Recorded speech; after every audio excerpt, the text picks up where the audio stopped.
Greetings, humans. You have entered the Command Zone, your destination for all aspects of Elder Dragon Highlander. Enjoy your stay. Hello, everybody, and welcome back to another episode of the Command Zone podcast. I'm your host, Rachel Weeks. How's it? It's Josh Lee Kwai. And boy, do we have a weird one for you. Yep. If you haven't been paying attention, if you missed it in the news, Wizards accidentally leaked every single rare and mythic in Teenage Mutant Ninja Turtles in the pre-release kits for Lorwyn Eclipsed. Yeah, there was reports pre-release weekend, saw a lot of chatter online, people, photos from their pre-release kits from Lorwyn Eclipsed, their pre-release promo being a Teenage Mutant Ninja Turtles card, a rare or mythic. Whoops. Yeah, I have no idea how this even happens. Like, how is that possible? But anyway, as a result, basically every rare and mythic from the main set, at least, was, there were crappy photos of it from people's cell phones at the pre-releases online. And as a result, Wizards decided, okay, we're just going to officially release the card images on their website for what those were. Blake wrote an article about it that we'll link in the show notes. But they were like, well, if everybody's going to know about these, we might as well get the good images out there so you can actually see them. Yeah, it was on them that this mistake happened. Yeah. I mean, or somewhere along the manufacturing line. It was an internal mistake that led this to happen, and it certainly isn't the fault of all the players who opened the wrong cards in their product. So Wizards did the only thing they really could do, which is spoil their set a full month early. It's a real shame, too, because, there's already all this frustration that, I'm with it, I feel, too, about just like the amount of Universes Beyond product. And it was like, okay, Lorwyn Eclipsed, finally we're on like we're returning to, one of our classic planes. People were excited, a set that really feels like classic Magic. And it was going to get its moment in the sun. Yeah, and it wasn't even a long moment. Like, there's a month and a half maybe between releases of Lorwyn Eclipsed and Turtles. So people were already like, man, I wish we could just spend a little bit more time on Lorwyn. And suddenly Turtles are cutting in even deeper than they were originally supposed to. Yeah, and if we remember last year with Edge of Eternities, like Spider-Man was coming out because of the timing of Comic-Con that we were previewing Spider-Man cards. Like during that, people were really frustrated because they didn't get to concentrate on the Magic IP set, and it just feels like the Magic IP stuff is getting stepped on a lot by the Universe Beyond, and this was not supposed to be as much the case here, and then whoops, it was. So yeah, just disappointing all around, but at the same time, the cards are out, and as content creators, we're faced with this conundrum of like, okay, well, our normal release cadence would be that we would release this episode, right after the cards were officially previewed, which is usually 2 weeks before release or so. But at that point, if we do that, these cards will have been known to the world for like almost a month. Yeah. So we were like, I don't think we can wait because no one will care if we're talking about these cards that everyone else has already talked about for a month at that point. So this is us being like, I think we're just going to talk about them now since that's when they were previewed. And but we get it. People are going to be frustrated with it. We're frustrated too. But they are Magic cards, and that's what we do. We talk about Magic cards, and there is some cool stuff in here. Yep. So now you are all caught up. We're going to have sort of a strange episode. This is basically going to be the rares and mythics that we think are worth talking about that have been spoiled so far. Obviously, there will be more cards coming out in the Commander product. There's like commons and uncommons that haven't come out yet. So we're just covering what we have access to officially. Yeah, usually we do the Commanders as one episode, and then in the 99 is a separate. That's not going to happen for this set. We're just going to have to sort of roll with the punches here and play it by ear. So I'm sure we'll do at least a couple more TMNT flavored episodes, definitely for the pre-con, and then kind of the rest probably. Yeah, we'll figure that out later. Yeah. Anyway. So a little bit of Commanders today, a little bit of cards in the 99. You're getting them both mushed together. But let's get into it, starting with a cycle. We're not going to talk about all of them in this cycle, but I do want to talk about Sneak. Which is a new mechanic. It's basically a twist on ninjutsu, which would cheat a creature into play once one of your creatures was declared unblocked. So you attack with a creature, no blockers are declared, you activate a ninjutsu ability, put the ninjutsu creature onto the battlefield, and return the other one to your hand. Poof. Yeah, tapped and attacking too. Yes, yeah. Yeah, it's kind of a fixed ninjutsu because Sneak has an additional safety measure worded into it where you have to do it during the declare blockers or after the declare blocker's phase. Is that right? Yeah, that's the same as ninjutsu. The big difference is ninjutsu is a sneak is a cast trigger, where ninjutsu is an activated ability that you can't counter. Well, right, but you can ninjutsu after damage. You can't sneak after damage. Can you not? Yes. May cast, you also return an unblocked creature you control to hand during the declare blocker's step. I see. So you can't get quite as tricksy with sneak. Ninjutsu, they didn't really mean to do that, I think, but like ninjutsu has these tricks where like after damage, you're still in combat. You can ninjutsu a thing out just for the enter the battlefield. You won't. Damage has already been dealt, so you won't get on-combat damage, but you get ETBs and things like that. Sneak doesn't work that way.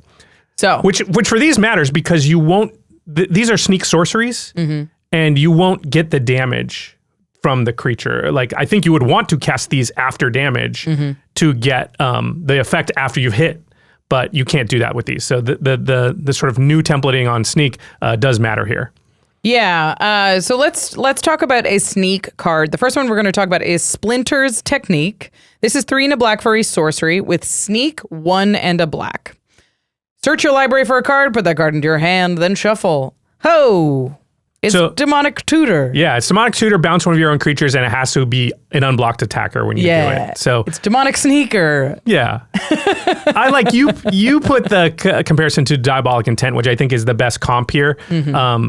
Obviously, any tutor, vampiric tutor, anything, it can find any card, so it's a classic black tutor. But there are additional hoops you have to jump through. To pay 1 and a black, yes. Yeah, so, yeah. But I mean, tutors are good. Yeah. The interesting thing about this is 3 and a black is too expensive. Yes. We don't run a ton of the 2 black tutor. It's just a little bit too expensive, even if it is more on the affordable side.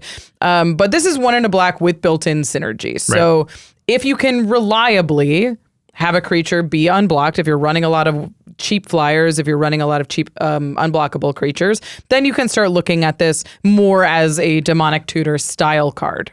Yeah, maybe also if you're running like tokens or something where you can just sort of chump attack. Like, I don't care, I'll run 3 in here, 1's going to be unblocked, then I'll sneak this out. I like, if that's a thing you can do, I think that's another. Yeah, but you can't just run it in any black deck. You have to like, you have to think, I'm going to most of the time be able to sneak this in. You do not want to pay 4. And on top of that, I do want to kind of mention that this says 1 and a black as the sneak cost, but you're also sort of paying the cost of the creature you return to your hand.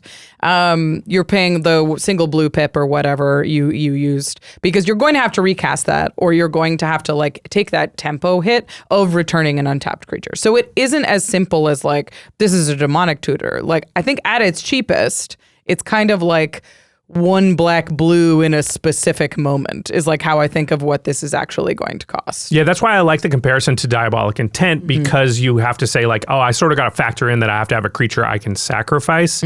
And what do you run Diabolic Intent in? Not much. Aristocrats decks that want to sacrifice things and will have them. And I think you kind of will think about this as similar, not Aristocrats necessarily, but like, hey, do I have ETB creatures, cheap creatures that I actually want to bounce back to my hand? Right. That's where it's going to be good. I don't think if you either have stuff where like the mana cost is going to be low because I got a lot of 1 and 2 drops. Right. Or it's tokens. So again, I'm losing a 1/1, so it's not a big deal. Those are the places I think you're going to want to run it. Or maybe you've got enough ETB creatures that you would be happy to bounce back, where you're like, you know, between Moldrifter, of course, Moldrifter always comes to my mind, but like that kind of stuff, then that's the only other case I could think about it. Yeah, because you just don't want to be bouncing a 5 CMC, mana value thing back to your hand that doesn't have an Enter's ability or something like that, or a cast ability. It's brutal. Yeah. It just makes this too expensive. So with synergy, yeah, you can play it. And if you're into tutors, of course. But without, you're probably not looking at this. Certainly not above any of the other tutors, unless it's a budget situation. Let's move on to the next one. This is the only other sneak card we're going to talk about. This is Raphael's Technique. 4 red for an instant, but it has sneak, 2, and a red. Each player may discard their hand and draw 7 cards. So this is an optional Wheel of Fortune if you can sneak it in. Yeah. The fixed Wheel of Fortunes they've come out with in sort of modern day Magic that say may. They don't force everybody to wheel. They're just if you decide you want to, you get the option to wheel, which is quite a bit worse, I'd say, than forcing it, because it doesn't go in the decks that are like want to make your opponents draw cards, like the Nekusars and the Xyruses, those kind of decks where your opponent can just be like, well, you know what? I don't want to take all that damage. I'm not going to wheel. But they are still good in the decks where like you yourself wheeling is what you're after. Right. And I think I actually really like this pattern. I think Wizards has been smart to print wheels that are opt-in because they are so powerful in that like disruptive, aggressive deck that can just wheel and wheel and wheel. The interesting thing about this one that I wanted to mention is this isn't instant. We don't see a ton of instant speed wheels. 6 mana is hugely expensive for a wheel to just cast. Yeah. If you're going to cast this on like your opponent's end step right before your turn, that is a thing you could do. It's going to be a little spendy, but it's like more optional to cast this without its sneak cost, I think, than the Demonic Tutor. Yeah, I also think like the decks that want to wheel are often going to be decks with like, blue in them, spells-based decks, want to refill their hand. And this gets a lot better in those scenarios because for 2 reasons. One, instant speed. You've got a lot of other instant speed stuff to back up. The thing we always talk about, we're like, hey, you got counter spells, you didn't want to counter anything. This is not super efficient, but it is a thing you can do that you didn't just leave all your mana open and not use any of it. But also, those decks are going to have Malcolms and Fairy Masterminds, Ledger Shredders that just go in a lot of those blue decks that are just incidentally good with the sneak part of this because they are 2 mana things with evasion. And so I actually think Raphael's technique is going to see a decent amount of play. Probably not quite Wheel of Misfortune level, but like probably a little bit more than the Splinter's technique we'll see. That's my guess. I agree. Because I can just think of a lot more just decks that like it will just slot into, it just already works with. Not that the other one doesn't have some uses, but it feels more narrow. I agree.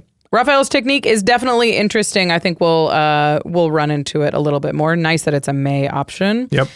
We're going to be talking about a ton of Magic cards today. Unfortunately, all of the ones in Teenage Mutant Ninja Turtles are not for sale. But they're probably pre-sale, though. Maybe, yeah. Card Kingdom usually has a pre-sale going. It might just be for sealed product at this point. I don't know how they deal with previews this far in advance because it doesn't happen very often. Yeah. But what we love about Card Kingdom is they have a huge inventory. They're a really big retailer. They have all the cards you're looking for in one spot. If you see one of, especially the commanders we're going to talk about today, and you want to build a deck around it, they definitely have all the cards that are going to go in that deck. And we love the Card Kingdom sort of deck building and purchasing process. You can just copy paste the whole list into their deck builder and they make it really easy to check out from there. You don't have to have like 50 tabs open to like figure out the versions and, juggle all the different shippings and everything. That's a nightmare that I never have to go through anymore, thankfully, because I use cardkingdom.com/command. So, that's the best sort of endorsement we can give, right? Is like we literally use it all the time. So again, Card Kingdom is the best place to go to get all your Magic needs. And once those cards are in your hand, if you're building a new deck, you've got to sleeve it up. Go to ultrapro.com/command and you're supporting the show while you shop. They've got sleeves, they've got deck boxes, they've got binders, and everything that you need to make sure your collection is well accessorized and organized. They have like the binders that I like to use. They just put out a whole bunch of Bob Ross binders. Have you seen No, these? I haven't seen them. They have like mountain paintings on them. I made a lands binder out of it for like any spare lands, so I know what I have access to. Yeah, put all your shock lands in one file, your additional fetch lands. Yeah, they're really cool, and they have Apex sleeves with Bob Ross art on them as well. So, they do? Yeah, they're cool. Well, I gotta check those out. That I know sounds they're pretty cool. I haven't gone to their webpage recently, I guess, because usually I go there, once a weekish just to see what deals are going on. Yeah, you got to sign up for the newsletter to let you know. No, I'm drops. on the newsletter. Maybe I just didn't read it this last week. Yeah. All right. I get 500 emails a day, so sometimes I miss a few. Yeah. They're very cool. You could go to ultrapro.com/command and you're supporting the show while you shop. And the best way to support our content is directly if you go to patreon.com/command zone. You can join our community. You can take advantage of a lot of perks like interacting with Rachel, Jimmy, myself, the rest of our team on our Discord. Also, patrons get access to game nights and extra turns ad-free and a day earlier than the general public. We also, at certain tiers, have exclusive content. Our show Turn Talk, that the only place you can watch it is on our Patreon. That's one of my favorite shows that we do. In fact, of all our content, I must admit that the only show I never miss an episode of watching is Turn Talk. Yeah. Because I just love to hear what people are thinking during the games. I just feel like I get more level up moments out of that show than almost anything else. Podcast aside, but I'm also often on the podcast, so it's hard to level up yourself. Yeah, and there's one thing we want to talk about before we move on here, which is something exciting that's going on. The Command Zone is hiring. Yeah, we've got several full-time positions open. We're looking for people that range from PAs all the way up to experienced editors and media-minded folk. And it's pretty general this time. We're looking for people with skills that are interested in working for the company. If you don't see one that fits you perfectly, we're just looking for talented people who are excited to make stuff and are willing to work hard to do it. So take a look. If there's one that fits you, apply. If not, you can just send an email with your cover letter and your resume to jobs@commandzone.com, and we'll take a look at it. The jobs page with all the lists is commandzone.com/jobs. I also want to say there's a bunch of freelance roles on there. We're looking to fill out a freelance roster. Our full-time positions, we need people to be in Los Angeles so they can come into the office. We're a YouTube company. One of our great advantages is like we come up with an idea, then we walk across the hallway and all shoot it like right there. So we need people that can put their hands on lights and cameras and stuff. But freelancers can be totally remote. You can be anywhere for most of those jobs. So check out that, again, commandzone.com/jobs. And I love what Rachel said. If you don't see a job description that fits like your talents and skills, but you think like, hey, I'd be a great addition to the Command Zone. You might be. Yeah, send us an email because we are just looking for talented folks that love magic. Yeah, we hope to hear from you. Okay, back to Teenage Mutant Ninja Turtles, Teenage Mutant Ninja Turtles. Let's talk about Teenage Mutant Ninja Rats. Yeah. I like this next one. Yeah, he's cool. Yeah, so the next one is Splinter Radical Rat, and this is the deck that I built for the TMNT episode of Game Nights. Yeah. Which is coming out. It's a little ways from now. Yeah. Just because these got spoiled so early. Yeah, this, let me read it. It is 1 and 2 hybrid Orzhov. So 1 white, 1 black, or 1 black-white. For a 2/4 Mutant Ninja Rat, it says if an ability of a ninja creature you control triggers, that ability triggers an additional time. And then it also has pay 1 in a blue, target ninja can't be blocked this turn. So you can do that as many times as you've got mana and ninjas, I suppose. I guess you could target the same ninja twice. That doesn't make sense. Go nuts. Yeah, you can if you want to. This is sweet. So this is a Esper Ninja Commander. So we're looping white in there. We really haven't seen a full Esper Ninja Commander that I can think of. There's like been white-blue, there's been blue-black, there's been Grixis, blue-red-black.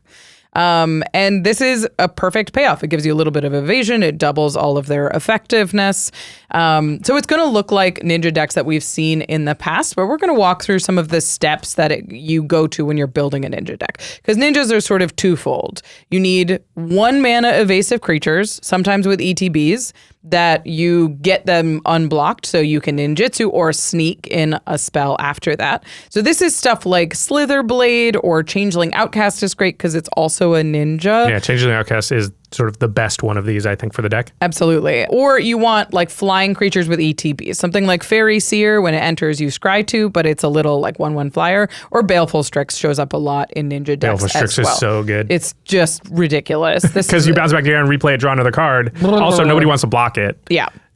For a lot of reasons. Baleful Strix is great in ninja decks. So you need sort of a suite of these to make sure that you can sneak your ninjas into combat. Yeah, then you need actual ninjas to sneak in. It is a delicate balance. And you know, ninja decks often sort of fall prey to that thing where you draw the wrong half of your deck. Yeah, there's you only draw like the ninjas and deck? not the evasive things, or you only draw the evasive things and no ninjas, so you have to be a little careful. You probably got to mulligan a decent amount. But yeah, examples of ninjas, of course, Yuriko is a big one. I will say Yuriko is known as like this sort of big bad because the Yuriko deck is very powerful, but the Yuriko deck's not really a ninja deck most of the time. It has big spells and stuff to do a lot of damage off Yuriko, and it's taking advantage of that card advantage. And Yuriko, can ninjutsu in, but you don't generally play a ton of ninjas in the Yuriko deck. Yeah, this one will play a bunch of ninjas like Fallen Shinobi, Ingenious Infiltrator. Of course, there's a bunch of new ones in Turtles too. Usually they have deals combat damage, and usually you want that to like draw you cards or something is what you're looking for. Just keep in mind, your commander doubles all of these things. So the bigger, more impactful ninjas with super powerful abilities are the ones that you really want in this deck, where Yuriko, if you're playing ninjas, you're usually playing like the super duper cheap ones. A couple of the small ones, the ones that are also like 1/1 flyers for 1 too, so they could serve either role. Yeah. Let's talk about some of the new ones that came out, because I do think that this is like the exciting thing about building a Turtles ninja deck. And just like a bunch of new tools for a ninja deck in general is cool. Absolutely. Yeah, so there's Shark Shredder, Killer Clone, which is 2 black for a legendary 4/4. Shark Octopus Ninja. It has Sneak for 3 blacks. So it has first strike, and it says when Shark Shredder deals combat damage to a player, put up to 1 target creature card from that player's graveyard onto the battlefield under your control. It enters tapped and attacking that player. Remember, this has first strike, so it hits on first strike, brings something back, which is still tapped and attacking, and then on regular damage, that new thing will smack them. And it also... It brings it back post blocks, so you know that this thing that you're going to reanimate is going to hit as well. Yeah. Because they have no opportunity to block it if first strike damage has already been done. Yep. And you do just keep that thing too after that. It's not until end of turn. Yeah, this is very similar to Ink Eye's Servant of Oni. That is a sort of an old iconic ninja in Commander, but it's a little bit better because it gets it into play attacking. Yeah. There's also, of course, many Ninja Turtles that like Leonardo Sewer Samurai. This is during your turn. You may cast creature spells with power or toughness 1 or less from your graveyard. If you cast a spell this way, that creature enters with a finality counter on it.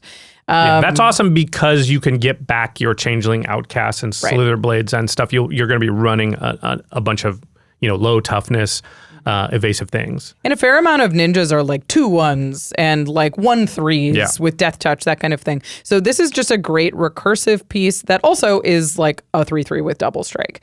Also, you're less worried about finality counters on those really cheap things like your Baleful Strixes and that kind of thing, because if you sneak them out of play, the finality counter doesn't worry about it. Absolutely. And it falls right off. Also, if it died and you're bringing it back with the finality counter, it's fine. You've fine.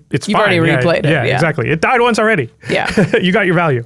I really like the next one, which is Turncoat Kunoichi, which is a 3/2 Mutant Ninja Fox with Sneak 2 white black. And it says, when this creature enters, choose target creature an opponent controls, exile that creature until this creature leaves the battlefield.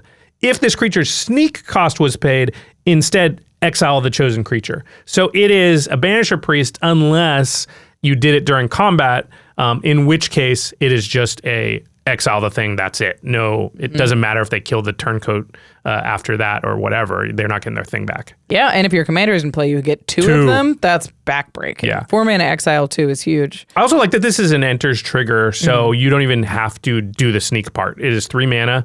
Cast this with Splinter out. When it enters, do the thing, but you still exile 2 things. Yeah. And you can just kind of maybe get blockers out of the way and things like that with it. Yeah. So yeah, that's a cool thing about Splinter is like a lot of ninja stuff is on combat damage, but it also just works with ETB, which they gave us a bunch of ETB creatures in this set that are ninjas, right? That don't even have sneak, like Dawn and Leo Problem Solvers.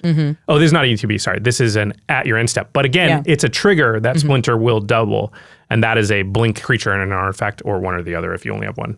Yeah, I mean, super great to double with your commander. I did want to mention in this deck, you kind of don't have to index into the cheap unblockable things as much because your commander does provide that unblockability. So typically with ninjas, they don't have natural evasion, but because you've got it built into your commander, you don't necessarily have to have like 15, 18 of the 1-mana 1/1 evasive things. You can play a lot more of these powerful top-end ninjas because you can rely on your commander to guarantee that they're going to get through. Yeah, that's true. That unblockable ability is real important later in the game. And ninja decks often have the problem where like they kind of get into the late stages and like have trouble doing their thing because you could do it early when people didn't have a lot of stuff, and then later they've got defenses up and it's hard to get through. Yeah. I wanted to mention that Splinter works like Katara from Avatar. In the same way. The ally doubling. Which I also played, yeah. And so you can also do the same tricks where if you can give abilities to ninjas, it will double those. So Combat Research, which is maybe the best card in the Katara deck, is also one of the best cards in the Splinter deck because it says whenever this creature deals combat damage to player, draw a card.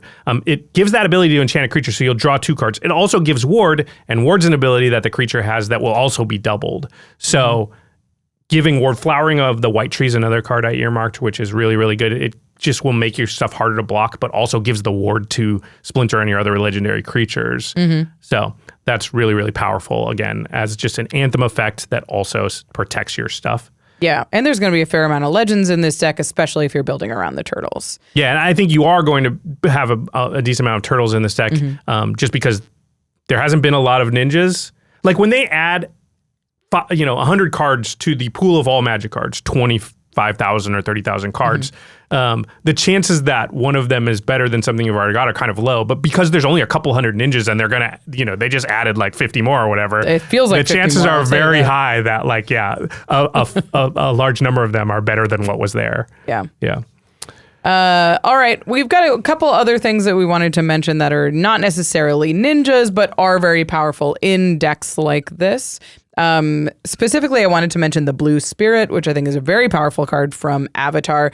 This is whenever a non-token creature you control enters during combat, draw a card. Well, Sneak and Ninjutsu are all happening during combat. That's a lot of card draw. Yeah. And it says you may cast the first creature card you cast each turn as though it had flash. This is a little bit weirder with ninjas, but it gives you a little bit more flexibility in terms of when you can actually draw the cards.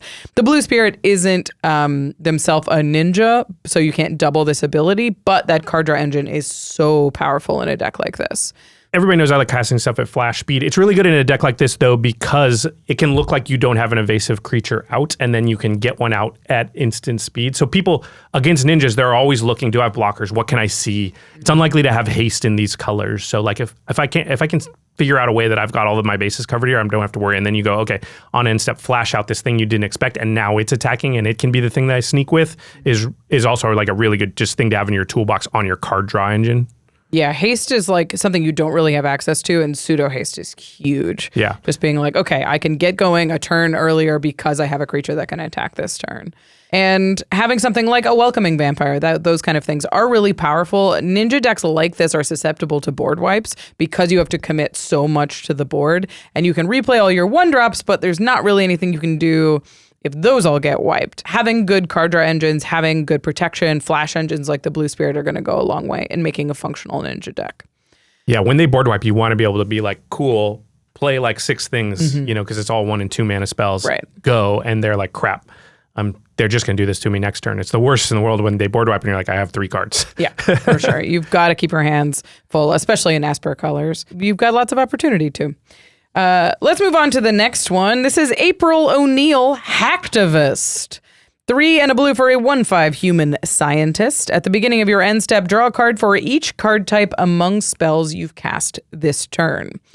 This is a 4-mana creature draw engine that smells sort of like a Beast Whisperer, but like doesn't really zero in on one type. It in fact cares about all the types. So the first thing that I noticed when I looked at this one is like, this isn't really how we build in Commander. Like when I build an instant, like a Spellslinger deck, I'm putting in like 45 instants and sorceries. You know, if I'm building a creature deck, I'm putting in like 50 creatures. Right. Artifacts. Yeah, exactly. Artifacts. You want everything to be artifacts. Yeah. So you're really zeroing in on a type. So April's sort of strange in Commander because you're like, I don't really know what deck naturally wants an April O'Neil. Yeah. I think there are decks that do that, but they'll be sort of in a weird way more narrow, I think, than the ones that are like, this is a creature deck, this is an enchantment deck, this is an artifact deck, this is a planeswalker deck, this is a spells deck. You put down that spells you thought were probably the most likely, and that makes sense because spells means instants and sorcery, so it's already 2 things, and spells also tend to have some creatures in them, whereas creature decks tend to have very few instants and sorceries, a couple, but not that many, and a lot of them are like board wipes and removal. Yeah, it's an interesting card. I think the other thing to think about is there are cards that have multiple types.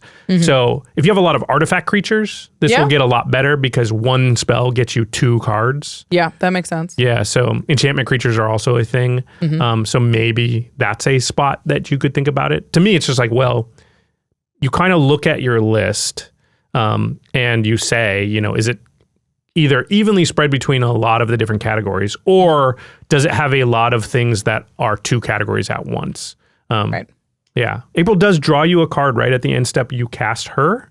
That is the interesting part about this, is there's definitely some turns where you cast a Beast Whisperer and you're like, if I untap, it's going to be great. But April says like, well, you got me on the battlefield. I'll give you a card for free because you've cast a creature that turn. Yeah. Assuming you've cast her. Yeah. And Beast Whisperer is one of the most played cards in the format and very, very good. I still put it in decks all the time. If Beast Whisperer said it drew you a card when it entered or whatever, it's not the exact same because they can kill before end step, but yeah. It's like, that seems broken because it's such a slam dunk. Now, April won't draw you a card if you cast 2 creatures on the same turn, which Beast Whisperer will. Right. So I think, there's just a lot to think about there, but it does seem definitely playable and definitely like could be good because a 4-mana thing that draws you a card and then has the possibility to draw you multiple cards and will likely draw you at least 1 card every turn. Yeah.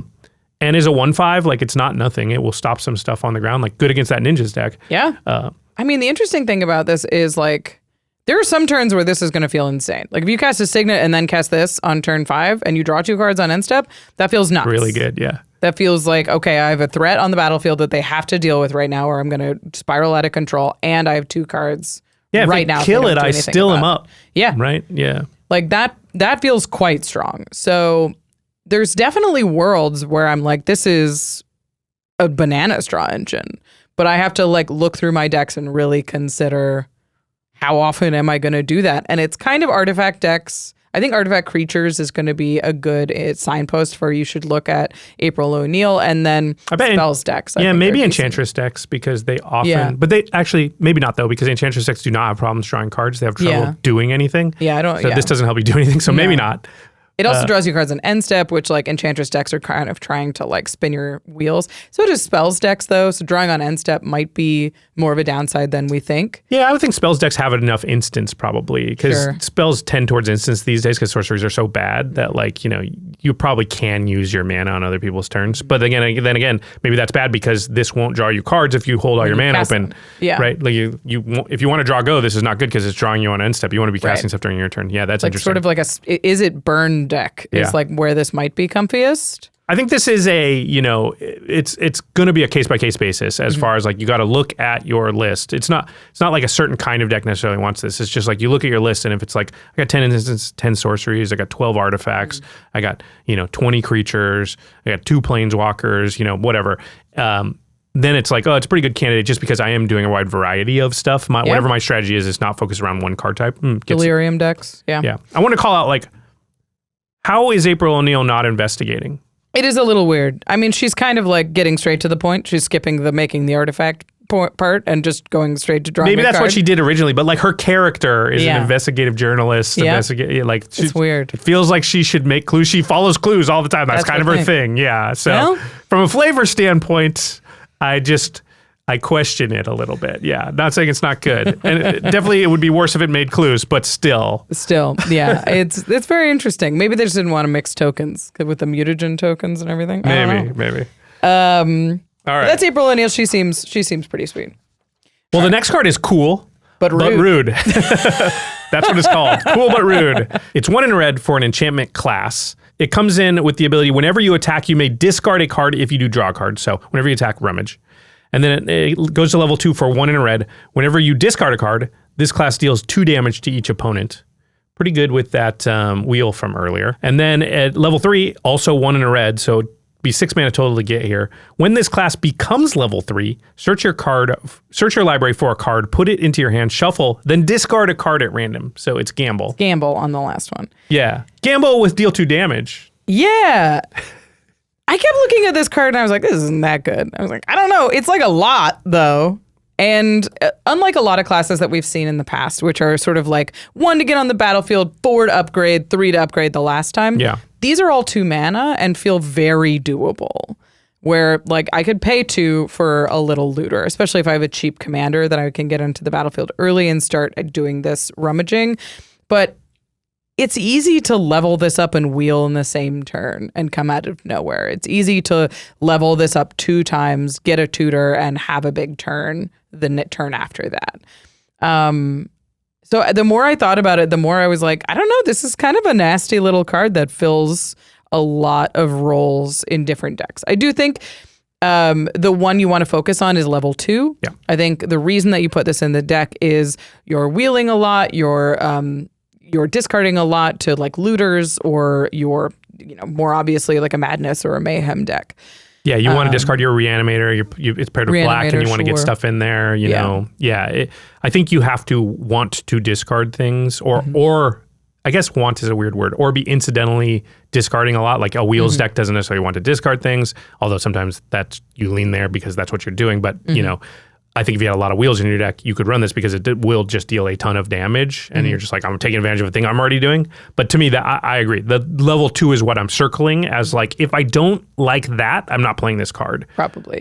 Because that's what I'd be playing it for. And the other 2 parts are just kind of gravy. I do think you need enough creatures in your deck that could be attacking to run it too, because a lot of times you see a rummager, it's on a creature that can attack. Right. This is like, well, you need another piece for that first level to do anything. What was the name of your shark commander from Aetherdrift? Captain Howler. Captain Howler. Yeah, this is great in Captain Howler. Yeah, that was the first card I thought of where I was just like, There's a lot of decks that are kind of like your Captain Howler deck. It was Jimmy's Spider-Man deck was sort of looter-centric. Yep. We've talked more and more about 2-mana looters being very common in Commander. So there's a fair amount of decks that will look at cool but rude and be like, ooh, look, a little way to like turn spinning my wheels into damage. And if I need a gamble, great. And if I don't need a gamble because I'm doing plenty of rummaging already, I'm in a perfectly fine spot. Yeah, So- but Gamble's pretty good when it is tied to another thing you want. Absolutely. Yeah, it's like 2 mana for like go find your best card and probably, hopefully something like 5 out of 6 times keep it. Yeah, God. But also if you're in the reanimators or the want to discard it also plays in that, right? Go get a madness card. And then if I do end up discarding it to this, it's fine. I will that's what I want to do. And if I don't, I'll rummage it away on my attack. So yeah, it even plays into that as well. Or if it's a big creature that I'm going to reanimate and I don't mind if I discard it, then the gamble becomes a lot better. Right. It's famously Red's Entomb gamble. But I was thinking about this card and I was like, does this go in just like a blue-red Bernie style deck where like you're casting frantic searches and you're casting chart of courses and you're just trying to cast a lot of cheap spells, which in blue and red sort of incidentally discard a fair amount of cards. Like, is it good enough there? I sort of got to like maybe. It really depends on how if you have the creature to trigger this first ability. If you're like does this go in my Dragon's Approach deck was something that I was thinking about. Yeah, interesting. I would think no, just because I don't think that those decks really want a thing that is like usually you want cards that replace themselves. That's why. Yeah. For instance, you are down a card, Yeah. but it gives you mana back. But it's a lot of like 1 mana cantripy things. Right. And the fact that this doesn't replace itself really at any step along the way is kind of enough of a downside, given that like I might also not have a creature that wants to or can attack. Right. Yeah. Great. Yeah. But I think if you explain that deck and I'm like, how many wheels do you have? And you're like, 5. Okay, yeah, you maybe, probably run this. then you probably could. It's a very interesting card. I think it'll pop up, and I'm curious to see what people think about it. We've got a lot of cards to talk about in this episode. We're going to a lot of turtles to talk about. Have we talked about any turtles yet? No, we've talked about a rat. We've mentioned one turtle. Right. The Ninja Turtle. Which we will go into more detail about later. There's more turtles, don't worry.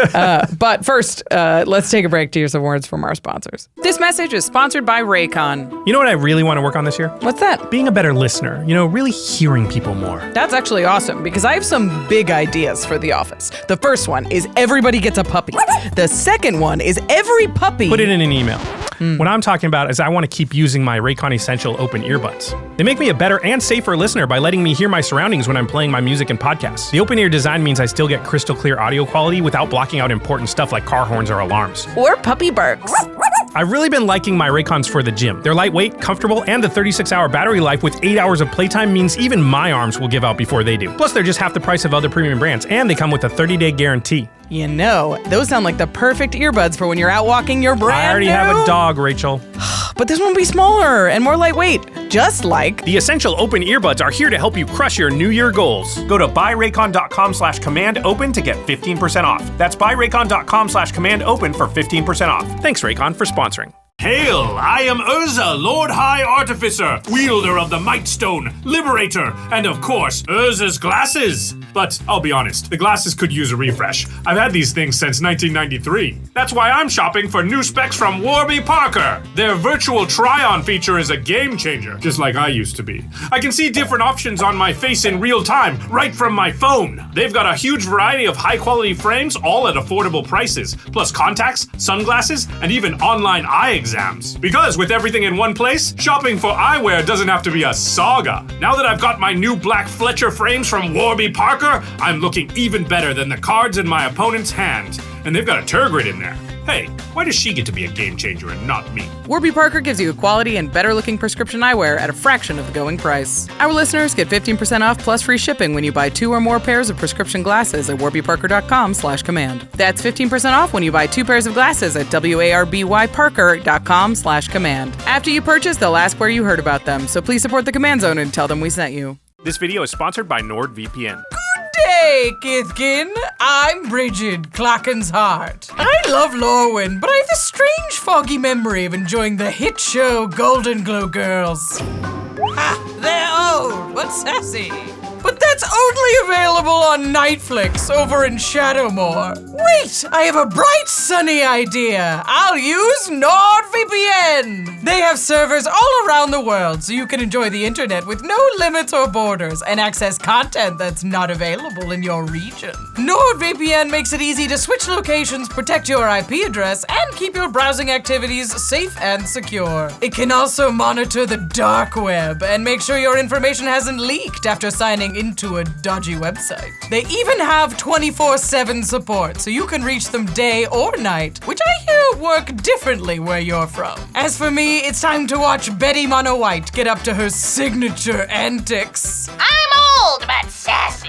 Hilarious. When you use our link, you'll get a huge discount on a 2-year plan plus 4 additional bonus months. Just go to nordvpn.com/command-zone. It's risk-free with Nord's 30-day money-back guarantee, and it's the best deal on the internet. That's nordvpn.com/command-zone or click the link in the description below. One fish, two fish, red fish, clue fish. Dr. Seuss? No, I'm working on Morph on Fish Typal. Just want to make sure I have enough fish to actually draw some. Oh, well, you should use ARCHIDEKT's hypergeometric calculator. See? ARCHIDEKT makes it easy to check your chances of drawing what you need, whether it's a certain creature type, mana value, or category of cards, like ramp or draw spells. I use it to check my land count. See, in this deck you only have a 61% chance of drawing 3 lands by turn 2. Might be a little low. Okay, I'll cut a basic or 2. Wait, you mean add? Nope, I've got a reputation to uphold.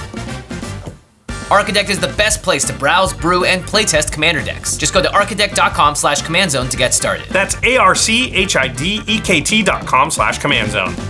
Okay, we are back. We are talking about all the cards that were recently spoiled for Teenage Mutant Ninja Turtles, only a month before we thought they were going to be spoiled. Only a month. And we're about to talk about our first actual Turtles of the episode. Let's do it. Only a half hour in or whatever. This is Don and Leo Problem Solvers. 3 and Azorius, so 5 mana altogether. This is hybrid mana for a legendary creature, Mutant Ninja Turtle. No teenager quite yet in the type line. That's okay. It would not fit anyway. It's a long word, teenager. This is a 4/6 with Vigilance. It says at the beginning of your end step, exile up to 1 target artifact you control and up to 1 target creature you control. Then return them to the battlefield under their owner's control. Yeah, this is one I talked about earlier in combination with Splinter. Splinter would double this trigger. I think Azorius Blink is like a very supported, and there are many. Yep. Yeah, Nico, Brago. There's a Lavinia that Yorion. does it. Yorion. There's a million. Yeah. So the question is like, what does this add to that conversation that like doesn't already exist? And the answer to that is like not that much. Yeah, the artifact thing is the biggest thing, I think. Yeah, which Brago and Yorion can do, but in slightly different ways. Right. This is super reliable. You don't have to have it attack to do that. And it does 2. It does it the turn you play it. Yeah. Yeah. And it does 2 things. Right. But it can only be 1 creature and 1 artifact. Although if unless you have an artifact creature. If you had artifact creatures, you could be like, okay, that one's Solemn Simulacrum Yeah. and Moldrifter. Yeah. Double blank. Yep, exactly. So this is a card that we're used to seeing. I mean, Conjurer's Closet still sees tons of play. Thassa Deep Dwelling still sees tons of play. 5 mana is a lot, and it is in 2 colors, so we'll see less play than those 2 things, just for by the nature of it being 2 colors. But as a commander, this is a really interesting card also because you can build around like these big artifacts and essentially untap a really powerful mana rock for your opponent's turns. Yeah, exactly. Gilded Lotus Strand Dynamo, Chromatic Orrery. These are really good blink targets for Don and Leo because you use them and then you untap them and you have access to additional mana. And all you need is to be able to use that mana in instant speed during your opponent's turn for it to be good. Not hard to do in blue and white. And in a blink deck. Yeah, exactly. Yeah. The interesting thing about this is I was like, so this is a blink spell that actually combines really well with other blink spells because it untaps your mana rocks to spend more blink spells on your opponent's turn. Make sure that you're never tapped out. Also really hard to go after your commander when you've got like a Gilded Lotus up because it's just like very good chance you've got some way to interact with what they're going to do and they're going to waste it. And they can talk themselves into like, well, you already got the value off of it. Yeah. You know, I'm not going to go into that mess of mana open and everything and I'll do something else. Not to mention, this is great with like artifact ETBs. I mean, we're talking about Ichor Wellspring type of stuff at the least and Portal to Phyrexia at the top. Like if you can blink a Portal to Phyrexia Brutal. And the game isn't already over, I don't know. Over now. Like yeah, it's now over. So if you have a deck that has like a Displacer Kitten, it's very likely that this is going to feel right at home because Displacer Kitten most often, I think, blinks artifacts. Sometimes itself, but Yeah, that's one of the problems with Displacer Kit, and I think if it didn't hit artifacts, it would be like more palatable, but it's like game changer level powerful in those decks because it's just like, wait, what? Blink your Gilded Lotus? Yeah. Oh, crap. So you can just kind of have unlimited mana? Yeah, basically. Yeah.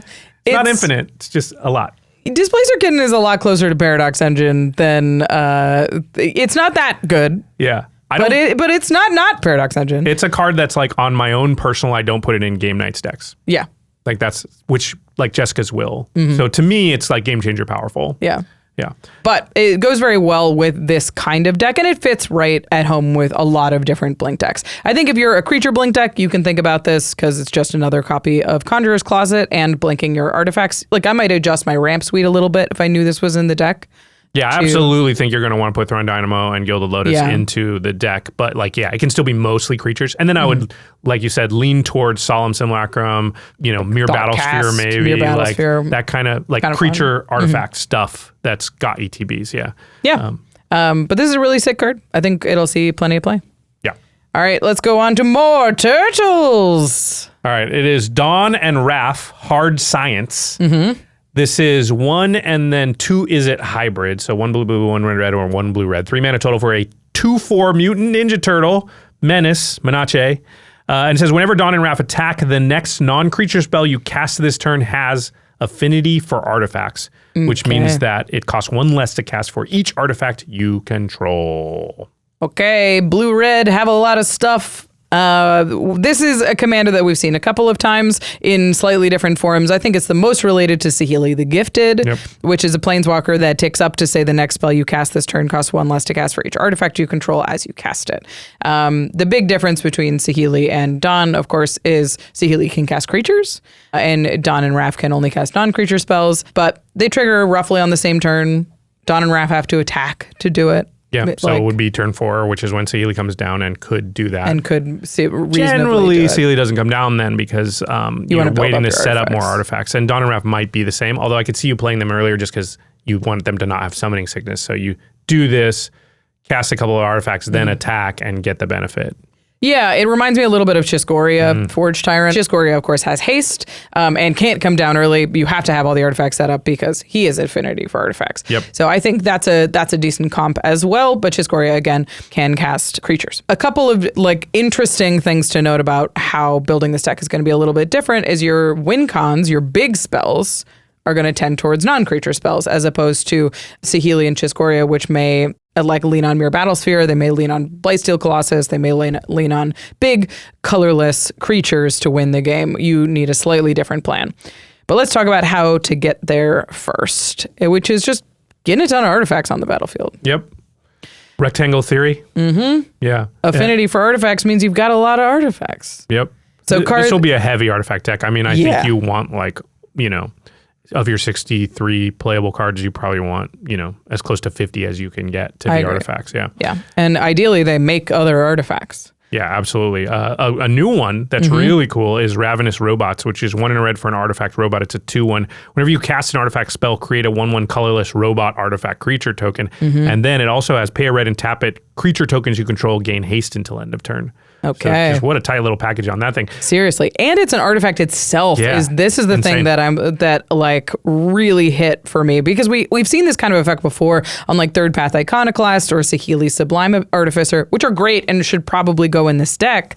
That trigger when you cast non-creatures and make artifacts. But they themselves are not artifacts. So they don't quite get the ball rolling as fast as Ravenous Robots does, which is just this ridiculous burst of affinity all at once. Yeah. It seems great in the deck, and it really is right on the plan of what you want to do, which is kind of ironic because aren't the Ravenous Robots like Krang's things or somebody else, one of the bad guys? They definitely look like bad guys. Yeah, I don't think the turtles make the robots. I think the robots come after the turtles. Yeah, all of you will be destroyed. They sound like bad guys. Yeah.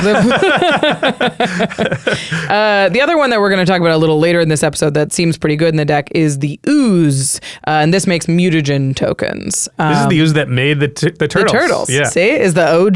Yeah, but it's another rectangle theory card that just makes a bunch of rectangles. And I think this deck will have a lot of what if it makes a treasure, makes a clue, makes blood, if it's a repeatable thing every time you cast or whatever, make these. And I'm just going to collect a lot of tokens, cabbage merchant type deal. Oh yeah. Yeah. Artifact lands, like if it's an artifact, you should probably sneak it into this deck it just supercharges what your commanders are capable of, because you really want to be able to cast something crazy impactful the first time they attack. So on turn 4, maybe turn 5, I think turn 4, you've got to be trying to do this, like have some line where on turn 4 I get a 6 or 7 mana thing out if possible. That's hard to do. Like turn 1, you cast some kind of cheap artifact or you play an artifact land. Turn 2, you cast some kind of thing that makes more artifacts. Turn 3, you cast your commander, follow it up with some cheap things. Turn 4, then you cast attack. A couple of things, attack. Right.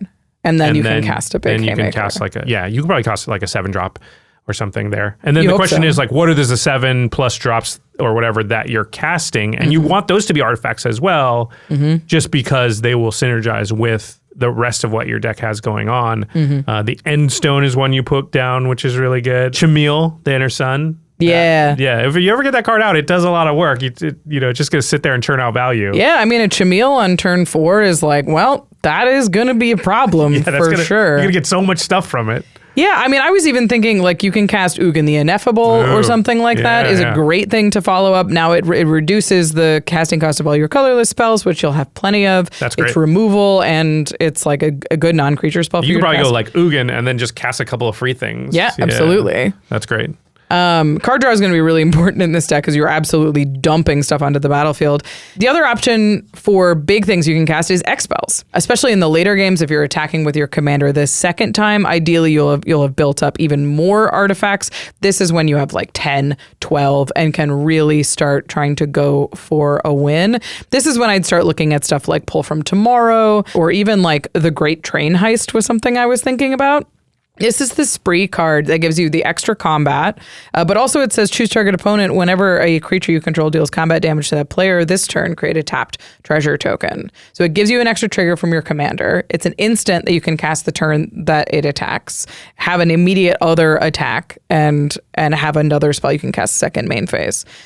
Yeah, I think the draw spells, you might want to be like Stroke of Genius or something that can target your opponent if you want to. Sure. Because you could possibly get high enough that you're milling them out. Yeah, you have Hell to Pay on yeah. here. Electro Dominance is another one, a personal favorite of mine. Electro Dominance is cool because you can use it to cheat out a creature. Yeah, exactly. So you kind of get two things off of your cost reduction, I guess. Yeah. And yeah, the reason X-Spells are going to be really good here is because eventually later in the game you get a swing in. It's only your next spell that gets the affinity, so it will be hard to take advantage of it with a normal spell that doesn't have X in the cost if it's like 20 or something. So getting full value, off an X spell is great. I wonder if you want to play some forks in the deck too, because the fork then doubles up the X spell. Yeah. And you get double the affinity kind of. Yeah. So it needs to be forks that target a thing on the stack. It can't be the next spell I cast is doubled. So, but yes, there's plenty of forks right, that because do otherwise, that. Yeah. well, no, you could do it, then attack, and then do it. That's true. That's true.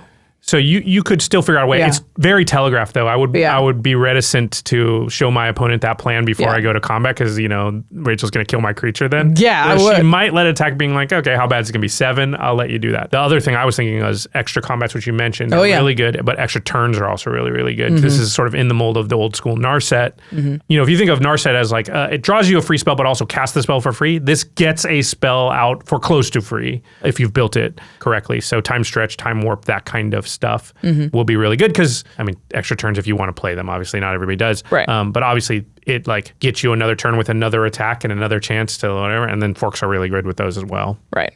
So those are all good, especially they give you more turns to build up your artifact count, which is, I think, how this deck is going to bring it to the end. Like stuff like Hell to Pay that makes a ton of treasure tokens all at once. It sets you up for a huge turn next turn, where hopefully you can close things out with something like a Comet Storm or a Crackle with Power, where you can really take that cost reduction and turn it into damage. Yeah. Crackle with Power, I think, is going to be the best one. It's XXX for a red. Crackle deals 5 times X damage to each of up to X targets. Reduction of 9 is like not That's that pretty much. modest. Yeah, that's say. a modest reduction. Yeah, I think especially you're probably going to want some haste enablers in here as well. But I would say, like, especially if you're on turn 7 or 8, there's a pretty good chance like your artifact count can be in the teens for sure. Yeah. If you reduce this by 15, then you're doing 25 to each opponent. And you can see how the game closes out real fast. So this is an interesting deck. It's going to be a tough balance between stuff that makes artifacts. You're going to need like little bursts of artifact numbers, just like the robots that we were talking about, where like a ton of artifacts can come from one card, and then big top end payoffs for that. The tough part's going to be, getting the attack with your commander, and I feel like it'll be the type of deck that like, if you play with the same people a lot, you probably don't want to build a deck like this because they're going to learn just kill the thing. Yeah, you can't and never let you do the thing. So it won't be. This is a deck where you do the thing a lot, or you don't do the thing at all. So it might be, or it's one of those ones where like, you just don't bring it out against your play group that you play with all the time. You bring it out, once in a while among people that you don't see as often and don't necessarily know to kill it on side every time, because they will learn like, oh yeah, that's what you learn about like Narsets and stuff. Yeah, you like just can't attack a single once. swing and there's like a 70% chance we die. Yeah. All right, up next, we've got Kitsune, Dragon's Daughter. This is 4 blue for a legendary creature, Fox Warlock Avatar. It's a 6/6 with Vigilance. Whenever Kitsune enters or deals combat damage to a player, you may exchange control of 2 other target creatures controlled by different players.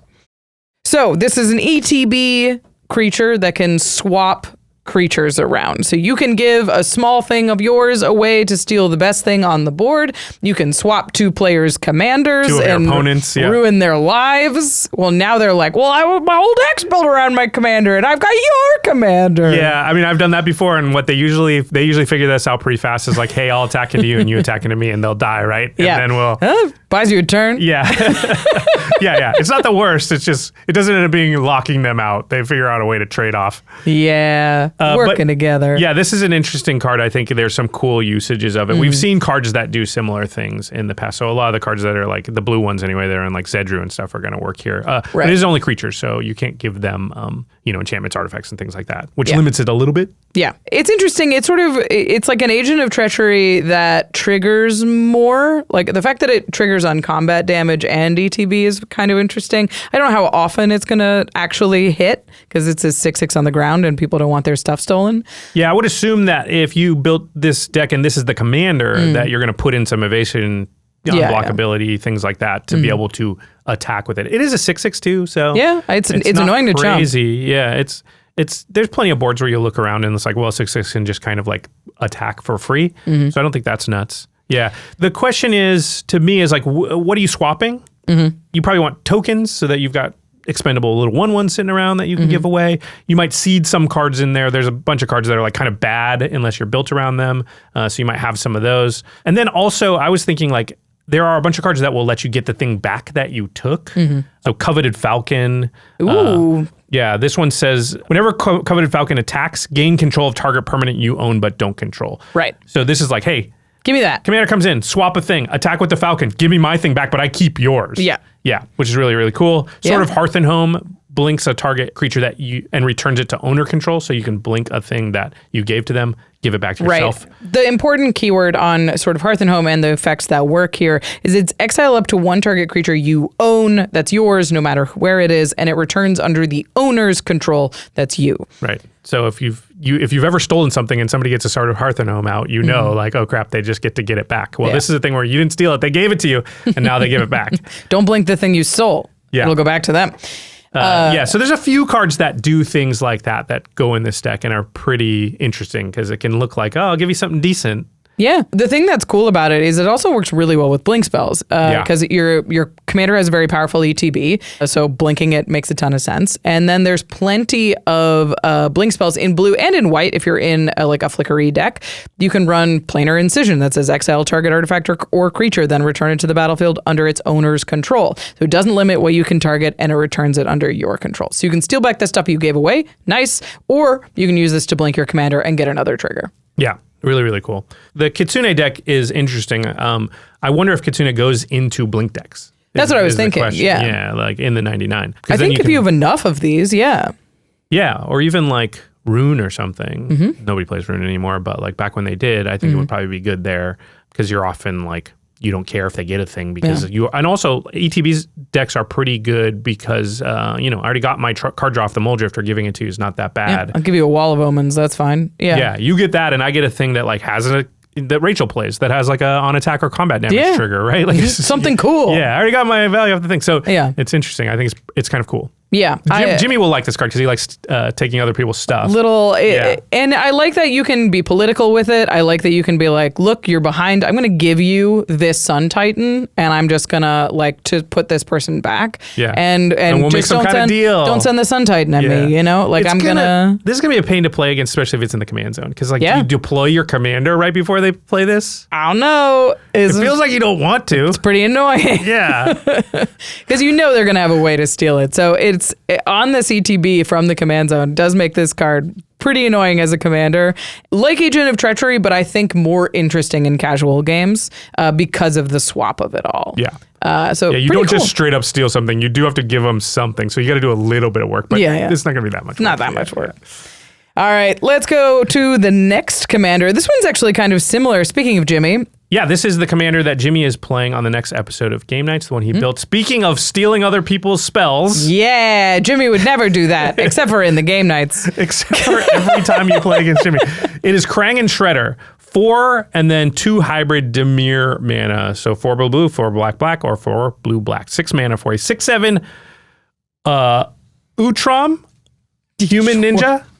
Utrom, Utrom. Yep, Utrom, sure. Utrom. Utrom. I don't know. Okay. It says whenever Krang and Shredder enter or attack, each opponent exiles cards from the top of their library until they exile a non-land card. And then it has the ability Disappear. It says at the beginning of your end step, if a permanent left the battlefield under your control this turn, you may cast a card exiled with Krang and Shredder without paying its mana cost. Oh, now we're talking. So you potentially get free cast of the first spell off one of your opponent's libraries. And the thing is, like, you hold the other 2 in reserve to cast later if Krang and Shredder are still around. Mm-hmm. So... this card's really interesting. I think the 6 mana commander in blue and black, it's got a very powerful ability. The first thing that you need to do if you're building around it is to guarantee you can trigger Disappear. Yeah, you really need to cast it in that same turn. You get to cast the spell, one of the spells you got. 100%. You cannot cast this card and be like, I exile 3 of your spells, pass. Yeah. Like, you have to be able to cast it. Because they're looking at the spells also being like, they're going to get my Atali? No way. Nope, I will kill that. That cannot happen, yeah. So you just have to have a plan to do that. And luckily, Disappear isn't a super high floor to meet. So you can do this with treasure tokens, which makes sense. You've got a 6 mana commander. You want to make sure you can get it onto the battlefield ahead of curve. So stuff like Black Market Connections is great. Noble's Purse is one of my favorites. This is the 2 mana artifact that just spits out treasure tokens. So it means that you can trigger Disappear reliably for 3 turns. You can stockpile treasures to get your commander even earlier. I think this card's going to be really good in the deck. Yeah, and you don't mind the sort of card disadvantage of it because you're getting all that value off of your commander as well. Yeah, treasures are great. Because again, you sack the treasure and that it counts as Krang and Shredder see that, it's like, did you sacrifice something this turn, whether they were there for it or not? Right. Yeah. The other way to trigger Krang and Shredder is Blink. It says left the battlefield. It doesn't specify what kind of permanent leaving. It doesn't say how it left. So if you play Krang and Shredder and you exile 3 cards and you blink Krang and Shredder, you're going to lose the original 3 that you exiled because it's a different card. Right. But you'll get 3 new ones when it enters. And those ones you can cast because you've triggered Disappear. Yep. Yeah, that seems really good. Man, we've been talking about a lot about Blink. A lot of Blink so Blink's today. Evidently getting a lot of tools Blink in this set. Makes sense. Ninjas. Yeah. Blink and you miss them. Absolutely. Yeah. Also, just like fetch lands. Oh, yeah. Fetch lands are definitely the easiest way to do this. Yeah. And I think you can overload on fetch lands and stockpile 1 for the turn that you cast your commander. And at least you'll be guaranteed to have 1. Absolutely, yeah. So obviously the ones that provide an untapped source are going to be the best, which are the more expensive ones. Mm-hmm. But like you need one of those the turn you're going to cast Krang and Shredder. Yeah. Yeah. Also, clones is the next thing we're going to talk about. So there's clones that don't care about the legendary rule, like Spark Double and Sakashima the Imposter. These are great because they can enter, give you another ETB from your commander, and now you can cast 2 spells for free as long as you can trigger those disappear clause. And that's great. There's a ton of selection. That's 2 free spells. Whenever you have a powerful blue commander in the command zone, clones like this are going to be good. You could also go with non-legendary clones, like Clever Impersonator or something like that come in, clone your commander, and then die right away. When it enters, the new one's going to do the cards and you sacrifice the original. Which you'd probably want to do anyway because the original can be recast. Can be recast. Yeah. Okay. Phyrexian Metamorph probably seems like a really good one because it's only 3. Yeah. And I think those clones are like not as good as Spark Double and whatever, but you could also think of it as like 4 mana versions of the thing you got for free also if it happens to be awesome. Yeah. Phantasmal Image is a personal favorite of mine because it's only 2. And then those, if you really wanted to keep the original around for whatever reason, it's 2 mana to kind of trigger the disappear part of it. Right. So you could always do that if you wanted to. Roaming Throne is also very good. It just doubles up all the triggers. So you get twice as many spells exiled and you can cast multiple spells for free. Roaming Throne continuing to be really good. Yeah. If you don't want to spend a whole bunch of money on Roaming Throne, Fractured Realm also does it. This is the room. It's 5 blue. If a triggered ability of a permanent you control triggers, that ability triggers an additional time. So again, that'll give you double the triggers that you want for a bit more mana. 7 mana is too much. I don't think you can do it. Yeah, if you're in a ramp deck to get your big expensive commander in, then like maybe you can get there with this, but it's a lot. It's also a clone on the other side, which I liked. Mirror Room is... That's true. I would play it for Mirror Room and then say, okay, Fractured Realm. But like, man, it's hard to imagine ever casting Fractured Realm. Yeah, you could get there. You could do it. I believe in you. Cast this thing and then, yeah, I guess so. If you had a treasure or something and you know you're going to trigger it. Yeah. So, yeah. Crack a treasure to cast Fractured Realm. And you're looking at the card, you already know what you're going to get. So it's worth it. Yeah, sure. The last thing we wanted to talk about is like in these theft decks, it's really hard to sort of cobble together a win con out of stuff you find at random from your opponent's decks. You're most likely going to use their disruption, their ramp, their like maybe if you hit a big bomb, that's sweet, but it's going to be very difficult to build a plan around the cards that you exile. So you need some kind of proactive plan of your own to either pay off casting spells from your opponents or just to move the game forward. So stuff I was looking at was like Brainstealer Dragon. This is also a great thing to clone if you're going the clone direction. At the beginning of your end step, exile the top card of each opponent's library. You may play those cards for as long as they remain exiled. If you cast a spell this way, you may spend mana as though or mana of any color to cast it to steal spells. Whenever a non-land permanent an opponent controls enters the battlefield under your control, they lose life equal to its mana value. Great thing to double with your clones. Great way to start burning your opponents for the spells that you're casting. Only works for permanents, unfortunately. Yep. You also have Thieving Amalgam and Agent of Treachery down here, both in the same mold as far as like dealing with stealing things and or rewarding you for having things that are your opponents. Being able to steal stuff from your opponent's battlefield is nice because sometimes when you yoink their commander, you can make the synergies that they have work a little bit better. No, they won't like it. They won't like it at all, but yeah, you can do it. But you can do it. Philosophically, I think part of the fun of decks like this is figuring out how you're going to win with your opponent's stuff. So I would tend towards not worrying about win cons and just like enabling my commander and being like, how am I going to win? I'm going to steal the ways my opponents were planning to win. And we'll figure it out from there. That's part of the fun of it. Yeah. But you're right. You often get into positions where you're like, I'm spinning wheels, but I'm not winning. But and everyone's mad at me. As we all know, that is how I like to play anyway. All right, let's move on to the next one. I love this little gator lady. It's Leatherhead Swamp Stalker. 2 green for a Crocodile Mutant Rogue. This is a 5/4 with Trample. Enters with a hexproof counter on her. Whenever Leatherhead deals combat damage to a player, you may remove a counter from her. When you do, destroy target artifact or enchantment that player controls. My God, what a Trigon Predator. This thing's huge. Yeah, it's big. It's got trample. The hexproof counter is real. You got to be able to put counters on it, I think. I don't want to take the hexproof counter off of it. For sure. But geez. It's gonna, what a walloping. Yeah, you're going to play this against me and I'm going to hate it is what's going to happen. Like, this is definitely a like really hard to get rid of and really hard not to take the damage from it. Yeah. Like, if you're playing against somebody who plays this thing, like they're playing a mono green counters commander and they play this thing on turn 3, you're like, Well, I'm going to die to that, and I can't answer it until I can cast my 6 mana board wipe in my hand, and it's just going to be I can't play so any artifacts annoying. or enchantments between now and then. Yeah. Yeah, that's the thing is you just have to be like, okay, my plan totally changes into don't play anything that makes that person want to attack me. And hopefully I hadn't played anything like that prior to it, like a Soul Ring or even just an Arcane Signet, right? Like, yeah, it's super annoying. It's super annoying. Not to mention a hexproof counter is a very powerful counter. If you have a commander like Tidus Unis Guardian that proliferates counters and moves counters, now you've got a hexproof counter to play with. So there's additional synergy in the right kind of decks. I think this is great in +1 counter decks. This is great if you can proliferate over your moving counters. And even if you're just in a monster deck that incidentally puts a couple of counters on it, it's going to be a real headache. Yeah. Speaking of counters, Mikey and Leo. Mikey and Leo, Chaos and Order. It is a 2-drop, so it's 2 Celestia mana hybrid. Green, white, or white-green. All right, 2/2 Mutant Ninja Turtle says whenever you put a counter on a creature you control, draw a card. This ability triggers only once each turn. Wow. Pretty good. 2 mana for this. 2 mana? It's so good. Any kind of counter. This doesn't have to be +1 counters. Obviously, those are the ones that are sort of easiest to get. Celestia counters isn't exactly groundbreaking. There's a lot of great decks that you can find that you can model this deck after. Like Kutsil, Malamet Exemplar is a good example of just a powerful Celestia counters commander that draws cards.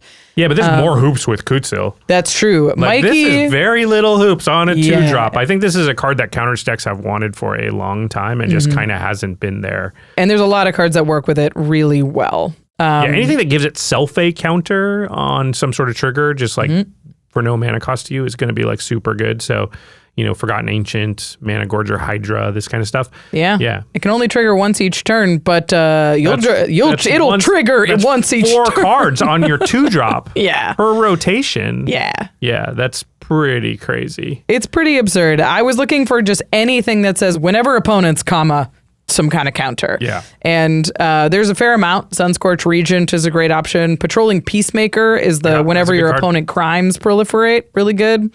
Steel Burr Champion gets counters on non-creature spells. Like even Scavenging Ooze and Lion Sash is just like, oh, I'll exile something during your turn. I'll get counter draw a card. It's very good. Very easy to draw 4 cards in a turn rotation with this 2 mana command. Yeah, if it's your commander and you chock it full of those type of cards, you're going to draw a lot of cards. Yep. And it also just goes in the +1 counter decks. Yep. Which all mostly have Celestia anyway.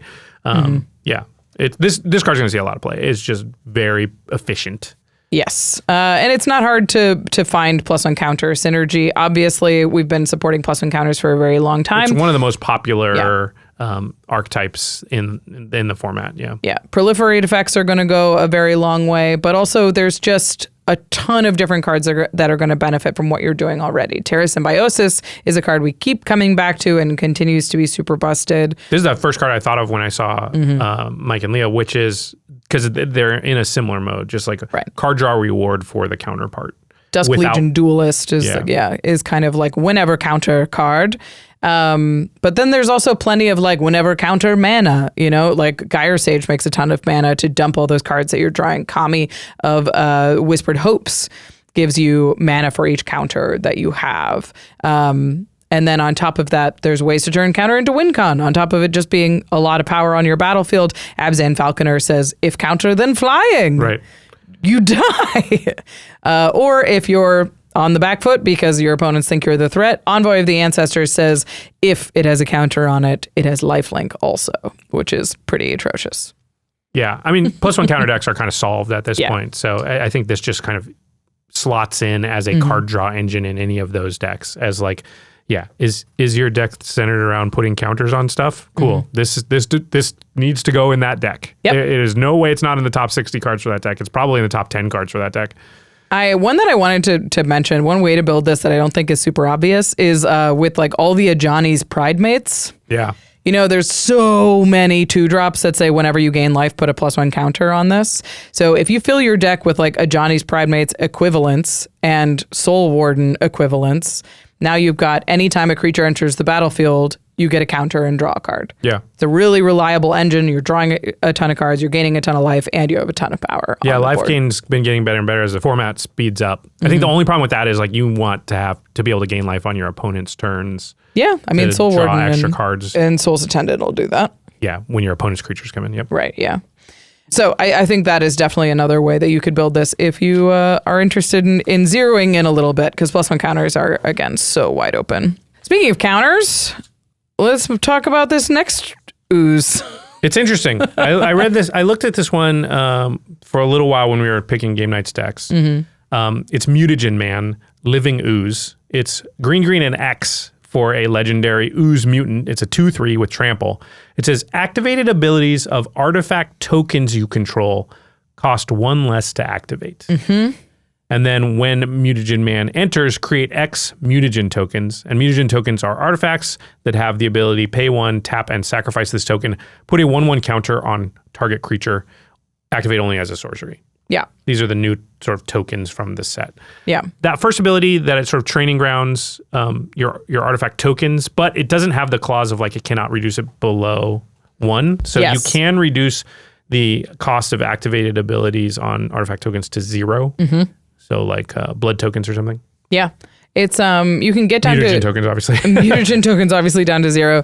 This is a very interesting card because I looked at it and I was like, well, it says +1 counters all over it, but for me this is more obviously a tchotchke type of card. Absolutely. This is a clue card, this is a blood card, this is food.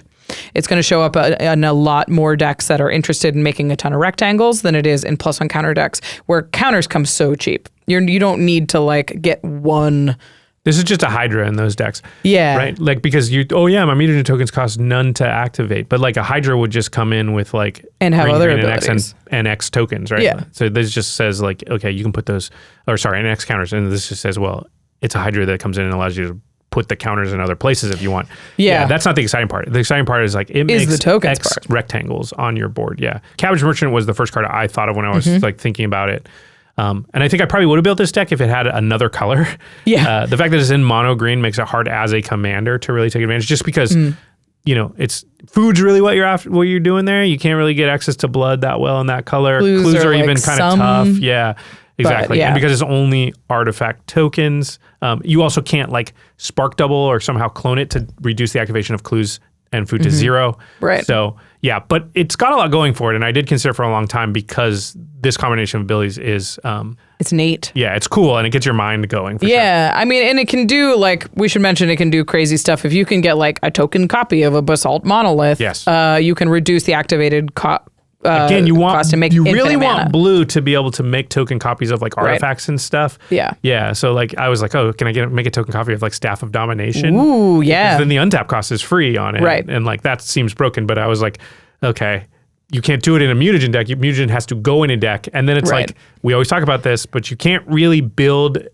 It's really hard to build a full deck around one card in your 99. You need, if the card in the 99 has a lot of redundancy, then you can do it. But if it's like a very specific card like this, it's really hard to do. So yeah, but this card's really neat, and I think if you have a deck like the Cabbage Merchant, you have a Peregrine Took deck, you have a deck, any deck with Forensic Gadgeteer already in it, this is it's going to feel right at home. Yeah, any deck that's about clues or food that has green in it, I think this is probably going to be pretty good. Yeah, for sure. Yeah. Not to mention it just comes with a pile of rectangles. I did want to mention that, if you have something like Forensic Gadgeteer on the battlefield, which makes clues and says activated abilities of artifacts you control cost 1 less to activate, this effect can't reduce the mana in that cost to less than 1 mana. If you have both a Mutagen Man and a Forensic Gadgeteer on the battlefield, you can reduce clues down to free.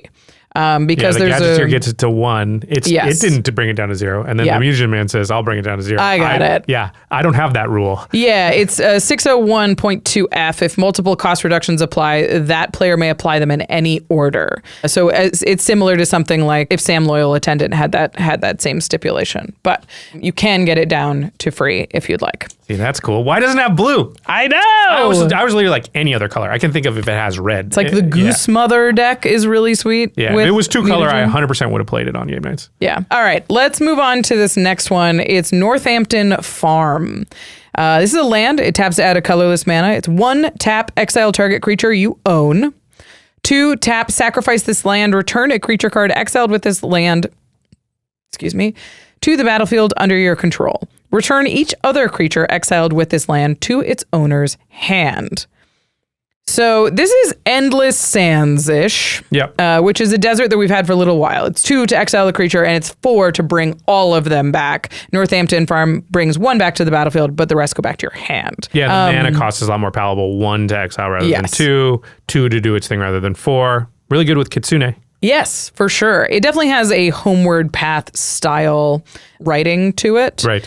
Which is cool. It's also sort of got a command beacon-esque thing where you get to like protect your commander if there's a board wipe and then sack this to bring it back to the battlefield. So it's got like some element of lands that we've seen before, but not quite ever in this arrangement. So I wanted to talk about it because I played with Endless Sands. I have a desert deck. So I know that Endless Sands like has done the thing for me before and it's twice the cost. Yeah. So I look at Northampton Farm and say like, this is pretty close to something I would play, not all the time, but if I have an expensive commander that I need protection for, and I'm not in 3 colors, probably I would run this or think about it. Yeah, I think so. I think just like I always say, if you have enough instant and flash speed stuff, because you have to think like I have to have 2 mana up, this and 1 other mana to do it. To bring it. Oh, yeah. To exile a creature. Yeah, if I'm tapping out every turn, like this won't be good. And if I'm that type of deck, there's no reason to play something like this. Just hit your colors. But if you are the type of deck that does want to hold mana up, and this is a thing that could just incidentally be up when you've got other options too, this becomes a lot better. Yeah, if you've got clues, if you've got food, like those kind of things. Yeah, nobody went to remove it. I do the thing, but I'm just holding this up, and it's like I'll crack the clue if that's what is in the clear. But like if they go to kill my important thing, save it, then I think, this gets way better in those scenarios. And that's where I'd consider it, unless you have like specific synergies like Kitsune. Yeah. I mean, you can also like on end step, like pass with this up, wait until the turn rotation, on end step, exile your commander, untap Wrath, bring back your commander. Sure. Like that's a pretty good turn. That's a lot of mana. Like, it's a lot of mana. You have to have like a 3 or 4 mana Wrath and then another 3 mana, right? So 7 or 8 mana to pull that off. Yeah. But it puts you ahead on a board wipe. It turns a cheaper board wipe into an asymmetrical one in some ways.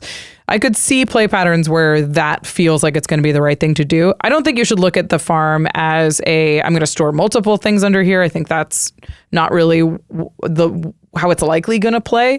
But it's a decent protection piece for a commander that you need to untap with, and you know people are going to come for it.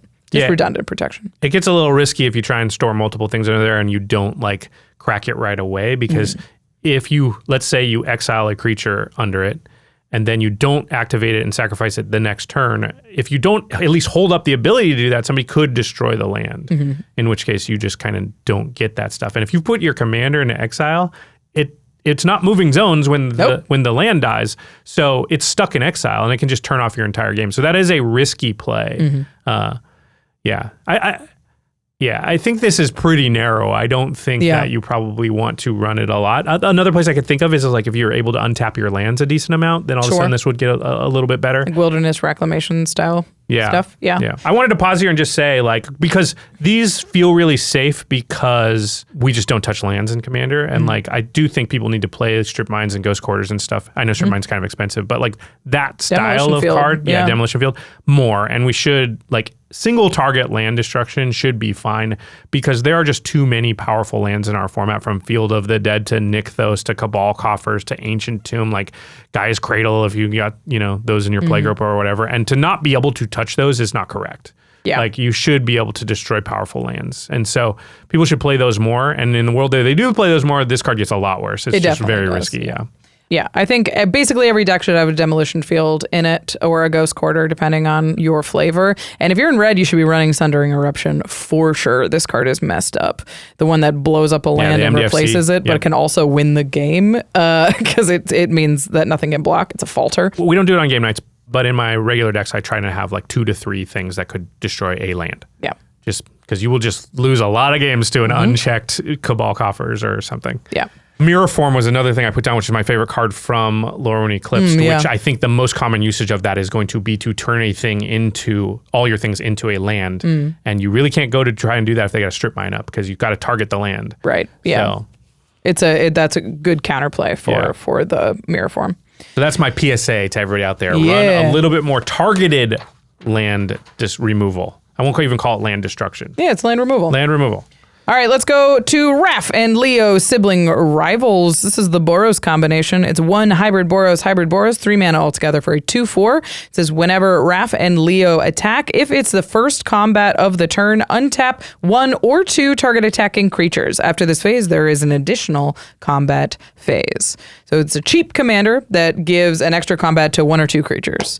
Sort of fear of missing out-ish. Yeah. But it can go in the command zone. This is one of the cheaper combat doublers that we've seen in the command zone. Usually this is on like a 6-drop or it's on a 5-drop. It's a late game thing. This is one of the few that you can get on the battlefield early, which is interesting and says a lot about the kind of curve that this deck wants. I think when I was thinking about what cards go in it, I'm like, okay, so I want a creature on turn 2 probably, or that can attack with Raph and Leo the turn that I can attack with it, or I want something that triggers on combat the turn that I can attack with Raph and Leo, so probably turn 4. Yeah, I think you need a lot of 2-drops, because you play the 2, then you play this, then the next turn you attack with those 2 things and get the extra combat. A 4-drop doesn't cut it, because it's like, well, yeah, it's not involved in the combat when Raph and Leo attack the first time, so it doesn't. You don't really get the advantage of it right away. And Raph and Leo's already got to like sit there and be like, we're coming. Yeah. So it does threaten it, unless it's something like a Nimpa Call that triggers when something attacks. That's what I mean by the 4-drops that get involved in the combat. Those are the 4-drops you have to play. It can't be on their attack. That's obviously a 3-drop. Yeah, on an attack, So it's, you put it kind of like Ishin a little bit. It feels a little Ishin-y, because it doubles your attack triggers, it doubles your damage, it doubles your effectiveness of the creatures that are on the board. And Ishin tends to have that really tight curve out. That's like play something on 2, play Ishin, attack, double the trigger.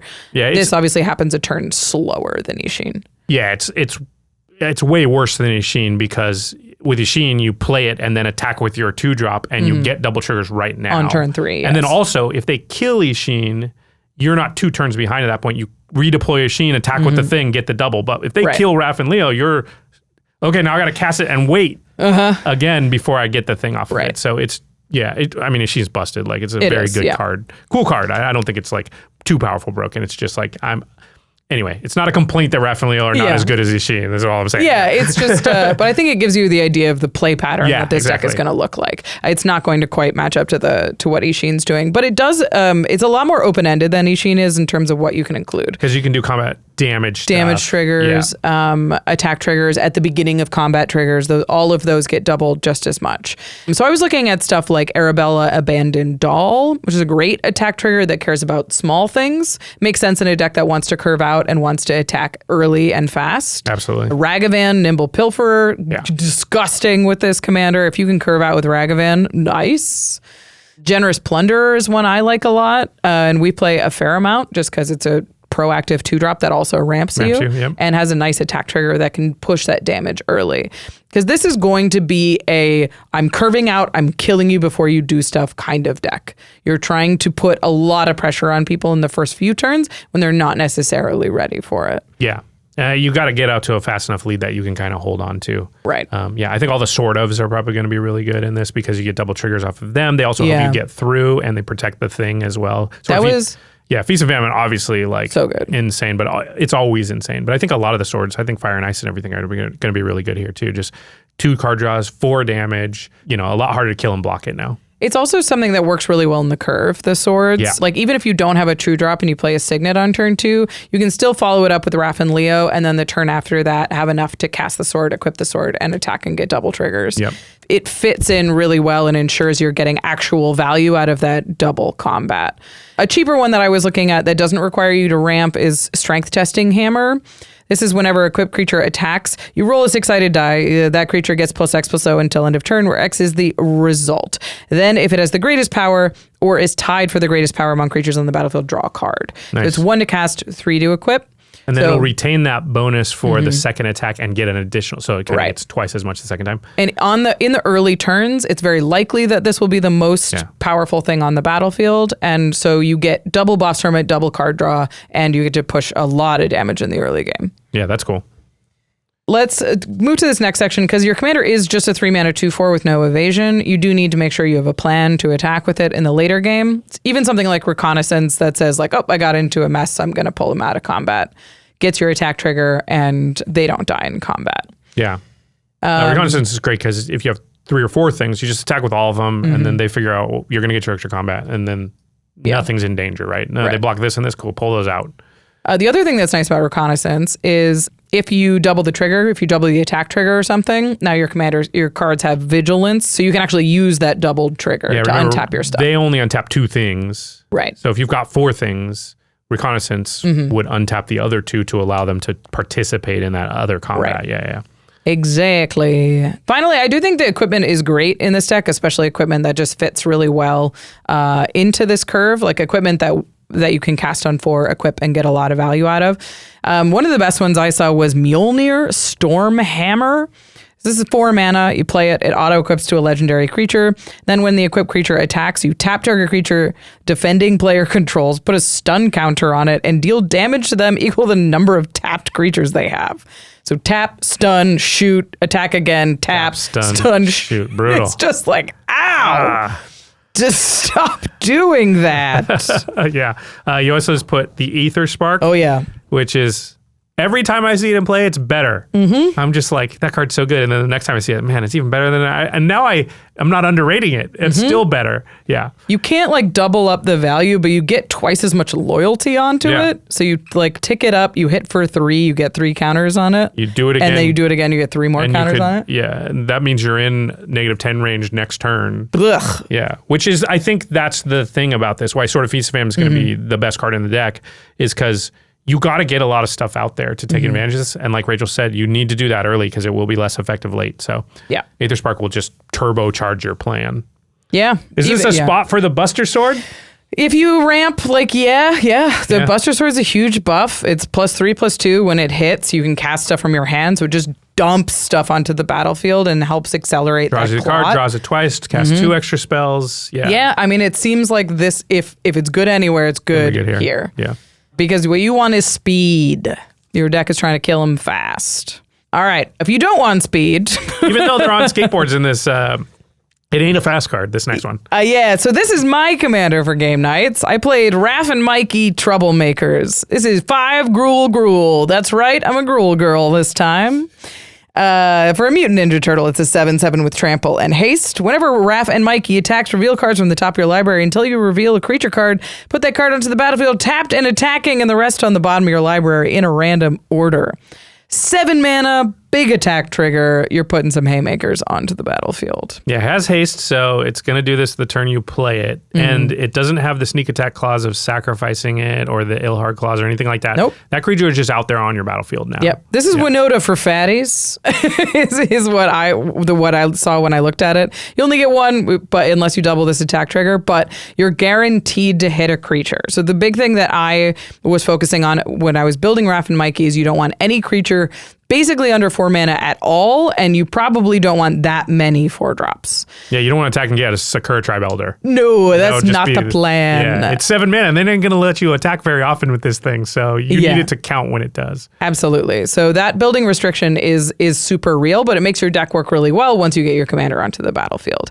So the first question was, what do you do in the early turns if you can't cast creatures? You try and get to 7 mana. You try and get to 7 mana. You ramp. That's a lot of manas. You ramp. You want to play a ton of 2 mana ramp. You want to play Herd Heirloom, all the rampant growths. You want to guarantee that you are ramping on turn 2 so that on turn 3, you can ramp twice. Again. Yeah. That's the thing about 2 mana ramp. And one of the reasons like we're always so low, or I am on 3 mana rocks, is because if you 2 mana ramp builds on itself. If you put a lot of it into your deck, then the 2 mana ramp turns into 2 mana ramp spells on turn 3. It fits really well. Yeah, those fit really well together. And this is a deck that definitely wants to be like 2 mana ramp on 2 2 2-mana ramp spells on 3, and now I'm sitting pretty to cast my commander possibly on that next turn. Yeah. 3 turns early. And at the very least, if it goes kind of not as well, I'm hopefully at least 2 turns early on it. Right. I haven't put Skyshroud Claim in a deck in a long time, and I was like, Skyshroud Claim is cracked in this deck. Another card that's really good with a lot of 2-mana ramp because it leaves you with 2 untapped lands that you then go, cool, and I'll use those for the rampant growth. Yes. Yeah. I like Skyshroud Claim is incredible because you can just absolutely snowball with this mana stuff. I was even running like Goreclaw, Terror of Kalsisma, which is just great with big stuff and means if you have a big creature stuck in your hand, you can get it out, but it ramps you into your commander and it gives you more stuff to beat down with. Yeah. It's a little risky because you can hit it off your commander. You can, but I think it's a fine thing to hit. I could see versions of this deck that are like unwilling to run any creatures under 7 mana and are just like, I only have like 5 or 6 of those. And everything else is just non-creature stuff. And I just know. And there could even be versions of this deck that there's literally only one big creature and they're like, it's Blightsteel. I got nothing else. Yep. And I will hit Blightsteel when I attack because it's the only creature in my deck. There might be, I don't even know if Blightsteel is the best one. Yeah. But people used to do this with Cascade decks where they would just like, it's going to Cascade. And I only, the only 2 drop in my deck, I have no 1s and the only 2 is this. So I know I will hit that. Like that was a thing. Yeah. You could do that kind of style here. I don't know. You'd have to get clever with what that is, but yeah, you want something like Blightsteel that shuffles back into the deck, maybe. Yeah. But yeah, it's the biggest issue that I found. The reason I was running stuff like Goreclaw and 4 mana creatures because I ran a couple of them. Was you're in Gruul and you need something on the battlefield. you got to do something. Yeah. You got to do something. Otherwise, you're just going to die. You're going to get hit early while you're casting all these ramp spells. So I was even running 3 mana board wipes. I was running 2. That makes sense to me. That's what I would do. Yeah. I was running Brotherhood's End, which is incredible. This deals 3 damage to each creature and each planeswalker and destroys all artifacts with mana value 3 or less. You get to pick one of those. So you can set everybody else's ramp back, or you can just clean up the board and make sure you don't get hit in those early turns. Yeah. I was running 2 of those. I think I was running Sweltering Suns as well, just to be like, all right, while I'm ramping, you all chill. Because most of my stuff is not going to die in this sweep. There's no creature on the battlefield that like Goreclaw, I guess, would get swept up in it, but you can figure that out. Or you run some early fogs. Something like Tangle is each attacking creature doesn't untap during its controller's next untap step. That says like, oh, you attacked me while it was down, but I caught you. It's tapped for another turn. That early creature disruption just buys you a little bit of time to not die in the early turns when you don't have anything on the battlefield. Yeah, that makes sense to me. I think another thing you could do is sorceries or non-creatures that create tokens. So you could run some of that. They can't be hit off of your commander, but they will provide you a little bit of a board and some way to like thwart aggression early until you kind of get your thing out. Yeah. I love the fogs. That's a really good one. And the fact that if you have a couple of fogs and are known to have it, this is the opposite of what was the deck I was saying? Like if you build it, they're going to learn to kill it right away. This is the opposite. If you play a type of deck that has a few fogs in it in your playgroup often enough, they'll give you credit for the fogs when you don't have them. Yeah. Super fun in this deck. Weirdly, I wouldn't play Obscuring Haze in this deck, the one that's free when your commander's on the battlefield. Yeah, because it's you won't have your commander on the board when you're casting it. Yeah, that's the whole point of it is to get you to the point where your commander comes out so you don't die before then. Right. Yeah. Up next, Protection. Your commander's 7 mana, and you're very vulnerable. The turn from the moment you cast it to the moment you attack with it is a very clear window where, yes, you must answer this threat, and it's can either be countered, it can be removed. It's right. It has to attack. So they go to combat, and then if it gets killed, you skipped your turn. That's a disaster because now it costs 9. Yeah, it's really bad. Yeah, so you really can't even really deploy it probably unless you've got a piece of protection ready for it. Yeah. When we played the Game Nights game, I won't say how it turned out, but my entire calculation when I was looking at your board was like, oh, can the commander come out? It's 2 turns from now. Oh, it's 1 turn from now. Yeah. Oh, it's possibly next turn. Like just knowing that, even if, do I remove or do I hold it up or not? But I just needed to know like when that might happen. Yeah, you have to be ready for it. And especially if you play in a playgroup that's sharp, they're going to know that it's coming and they're going to know that it's going to be bad. So and if they got one wide open, it's like you maybe can't cast it. Yeah. Yeah. It's I think this is a deck I would consider running something like Cavern of Souls that you can cast with your commander so it can't be countered if you're in a counter heavy playgroup. I actually ran free protection in this deck, which I don't usually run. I ran Deflecting Swat and Not of This World, which are both free spells that can protect your thing, because I knew I was going to tap out for my commander, and I knew there was a super narrow window. Right. And I really think Smuggler's Surprise is another great option. Not only does it help cheat fatties from your hand onto the battlefield, it has it's 2 mana to give creatures you control with power 4 or greater hexproof and indestructible until end of turn. So that flexibility means you can run more protection, and it does cost mana, so it like may set you a turn behind. But if your opponent does have mana up on that turn, you can wait, hold up your fogs, do some other stuff, and wait until you have mana for that protection. It's going to be really important. All right, let's talk about the cool things, though. Yeah. What are you going to cheat out with this thing? Big guys, for sure. Probably, like the biggest ones. Old Gnawbone. I never put Old Gnawbone in a deck, and I was like slamming Old Gnawbone into this. Because you make 14 treasures. Yep. If you hit with your commander as well. Ansreg the Quake Mole was one I put in. I liked that this was 4 mana and dodged all the 3 mana wraths, so it was good. And I didn't hate if I hit it off my commander. Interesting. Because if it becomes blocked, I get an extra combat. Right. So either I hit for 8 off of my commander, or I get an extra combat and get another trigger off my commander. So I really liked that one a lot. O'Hare Coslim was one I really liked as well. This is the 5 mana 6/5 that when it hits, you can hit a creature from your library and put it into play, and you get a land. And if it dies, that's fine. She turns into a land, which makes it easier for you to recast your commander when you inevitably need to. So those are the ones that I was really stoked about. But like, you can hit anything. You could put an Eldrazi in here. You could put a Blightsteel in here. You could put Ancient Copper Dragon sick. Get a ton of Eldrazi treasures. aren't that great because they're mostly cast triggers and Annihilator won't trigger. Or attack triggers, yeah. Yeah, because that's when it attacks. Yeah. I was thinking like your opponents are going to be aware, and if they're not, the first time you hit something, they're going to not want this to happen again. So you want to get a lot from the first thing. So yeah, Apex Altasaur came to mind for me because it fights stuff. What's the one that cascades 4 times? You don't cast it with your commander. So yeah, that one's just a 10/10. Blightsteel, obviously. Ancient Copper Dragon. Oh yeah. I mean, those things like combat damage, ETBs, and I guess becomes blocked or something like that. The stuff that you definitely get the turn it enters and the leaves you with battlefield. something that allows you to progress past. Because remember, you don't have a lot of creatures. You're not putting yourself in a position where you've got a lot to like hold off your opponents. So you want to have mana left over after this. Like you're probably going to use all your mana to get this done, and something that gives you mana to work with after that is going to be really important. So at least you can hold up your fogs or wrath after you attacked or whatever. Yeah. Balefire Dragon's a great one because it can hit and wipe the board that you're most afraid of. Yep. You can put some big nasties in here, but this is kind of a flavor to taste thing. If you've got creatures that you're interested that you like, you should put them in because it's a good opportunity. This could be a fun deck to just have a rotating I'm gonna have 12 or 15, or maybe I'm gonna have a stack of 20, 7+ drops, and I know 6 of them are going on the deck, but I'm just gonna shuffle that before every game and then randomly put 6 in. So I don't know what I'm gonna hit. Pretty fun. That could be fun. I really like this deck. It was very fun to play. All right, let's move on to a card we've already talked about, but we wanted to spend a little bit more time with. It's Ravenous Robots. Yeah, this is the one that is 1 in a red, 2/1 robot artifact. But whenever you cast an artifact spell, you make a 1/1 colorless robot artifact, and then you pay red, tap it, and creature tokens you control gain haste until end of turn. So this is an artifact. It cares about artifacts. It creates more artifacts. Then it gives you a haste for it. Yeah, I mean, this is a very serious threat all in one package for 2 mana on an artifact body. It does a lot. Yeah. It just feels like you get so much for the 2 mana, and the strategy behind it is very clear, and those decks are very popular. There's a lot of them, and a lot of them have red. So this just does feel like a card that's going to slot into a lot of existing decks.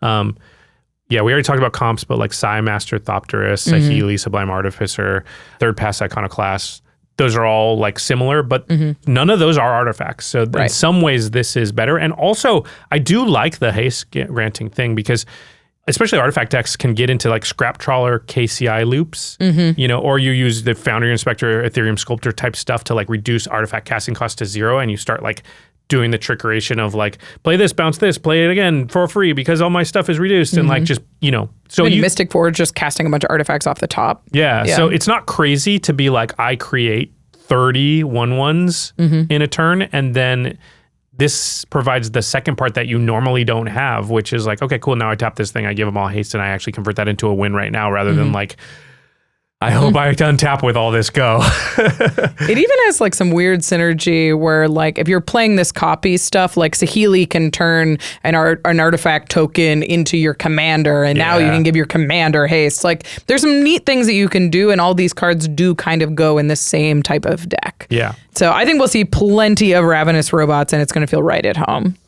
So nice on a 2-drop. It's crazy. All right, let's talk about this next card because, what?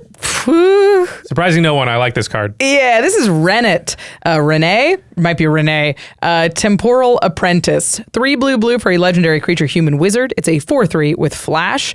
And when she enters, return each other non-land permanent that entered this turn to its owner's hand. Brutal. Just straight time walk 'em. Just all this that you did? Nope. No. On an ETB. Brutal. Just like your turn didn't happen. It's also devastating. mid-turn, like you're doing stuff and it looks like it might kill us. Yeah. Stop. Send it all back. Yeah. None of this. Oh, you made 30. You made 30 tokens artifact decks. Put it all back in your hand. Exactly. That whole thing I was just talking about. All that scrap trawler adorable. Stuff. Yeah, adorable. Give it haste. Nice. All back to your hand. That's totally fine. You can do it again next turn. Do it in combat. Like, what the heck? Yeah, this card's, it's really good. It's really good. Yeah, it's really good. It's tricky. It's got flash, which is what you want. And it's a creature, you can blink it. Yeah, what? The blink ability of this is pretty nuts because you can threaten to do this on any turn. How do you play against it? I don't know. Yeah. And they could have a blink spell, so they could flicker it in response. So you have to literally team up against it and be like, I'm going to try and remove this thing. Can anybody back me up? Like, does anybody have a counter spell or have another removal spell? You need to because they're in a blink. Yeah. Like if you're worried about the blink. Yeah. This card's going to be like, it's going to be bad to play against. It reminds me a little bit of like Perplexing Chimera. It doesn't do the same thing, but when Perplexing Chimera comes out, everyone's just like, how do I do anything? I can't cast anything. Yeah. Right? Like I just can't do stuff. You can cast spells. Like the only way to actually progress is like cast draw spells. Because and if you put creatures, but if you're not deploying things, like how are you winning? Yeah, you're going to be in trouble if that's what your deck wants to do. It's not good against a spells deck, but there's that's one kind of deck. Yeah. So I mean, this is the kind of card that's going to go. It's going to go in blink decks. It's going to go in flash decks. It's control decks. Control decks just generally can play this very well. And honestly, artifact decks is one I thought of. Paradoxical Outcome is like completely busted in artifact decks when you cast a bunch of 0-drops and a Paradoxical Outcome picks them all up and draws that many cards. But you're often like making robots when you cast artifacts. It's good against Ravenous Robots. It's good with Ravenous Robots. It's good with Ravenous Robots. So you return all your 0-drops back to your hand. I guess that bounces all the robots. Never mind. Sure. It's less good with Ravenous Robots. But if you're like, whenever you cast an artifact, you draw a card, or whenever you cast an artifact, you ping people. Renette resets that, lets you redeploy your entire hand and keep going. So it can be even used proactively, which is pretty wild. Like with Displacer Kitten, does this just go infinite? Because you can cast the bauble to blink this to pick it back up again? Yes. Yeah. I mean, if you cast a 0-drop, you can play the bauble a million times, but like, I don't know. You're not doing anything. You're gonna draw a bunch. Oh no, you have to sack it. You have to sack the bauble, but you have to have another thing that's triggering off of the entry of a creature or an artifact. Not too hard. Seems okay. Yeah. Anyway, it's very good in artifacts also. Yeah, I just love this type of card because I play a lot of Aether Spouts and stuff like that too. Is just because I like to have a one-off that does that, a one-off that does this, a one-off that does that, and you're like, he's got mana open, and it's impossible to predict which of these 5 or 6 effects he could have. Yeah, and that's what I like. Is like, don't just all have. You don't want 6 fogs necessarily. You want 1 fog, 1 thing like this, 1 counterspell, 1 whatever. And they're like, oh god, if it's this, I should do this. But if it's this other thing, I should do that. Right. Yeah. If it's this, I definitely shouldn't attack him. But if it's that, I should attack him. Yeah. And just this is a great example for why you should go to combat before casting any spells. Yeah. 100%. Oh, brutal. Like you should absolutely, like if Josh is sitting there with 5 mana up and you don't know what it is, send 3 things at him and see what it is. Yeah. Don't commit anything more. Like don't start casting stuff. Yeah. Find out it's Renette and get blown out. Yeah, this card's really powerful. Yeah, I like it. Yeah. This is also a board wipe. All right, yeah, the next one is called The Last Ronin. It's 4 black-green for a saga enchantment. Chapter 1, destroy all creatures. Chapter 2, mill 4 cards. When you do, return target card from your graveyard to your hand. And then chapter 3 is whenever a creature you control attacks alone this turn, put 3 1/1 counters on it. It gains trample, lifelink, and indestructible until end of turn. So the play pattern is destroy all creatures.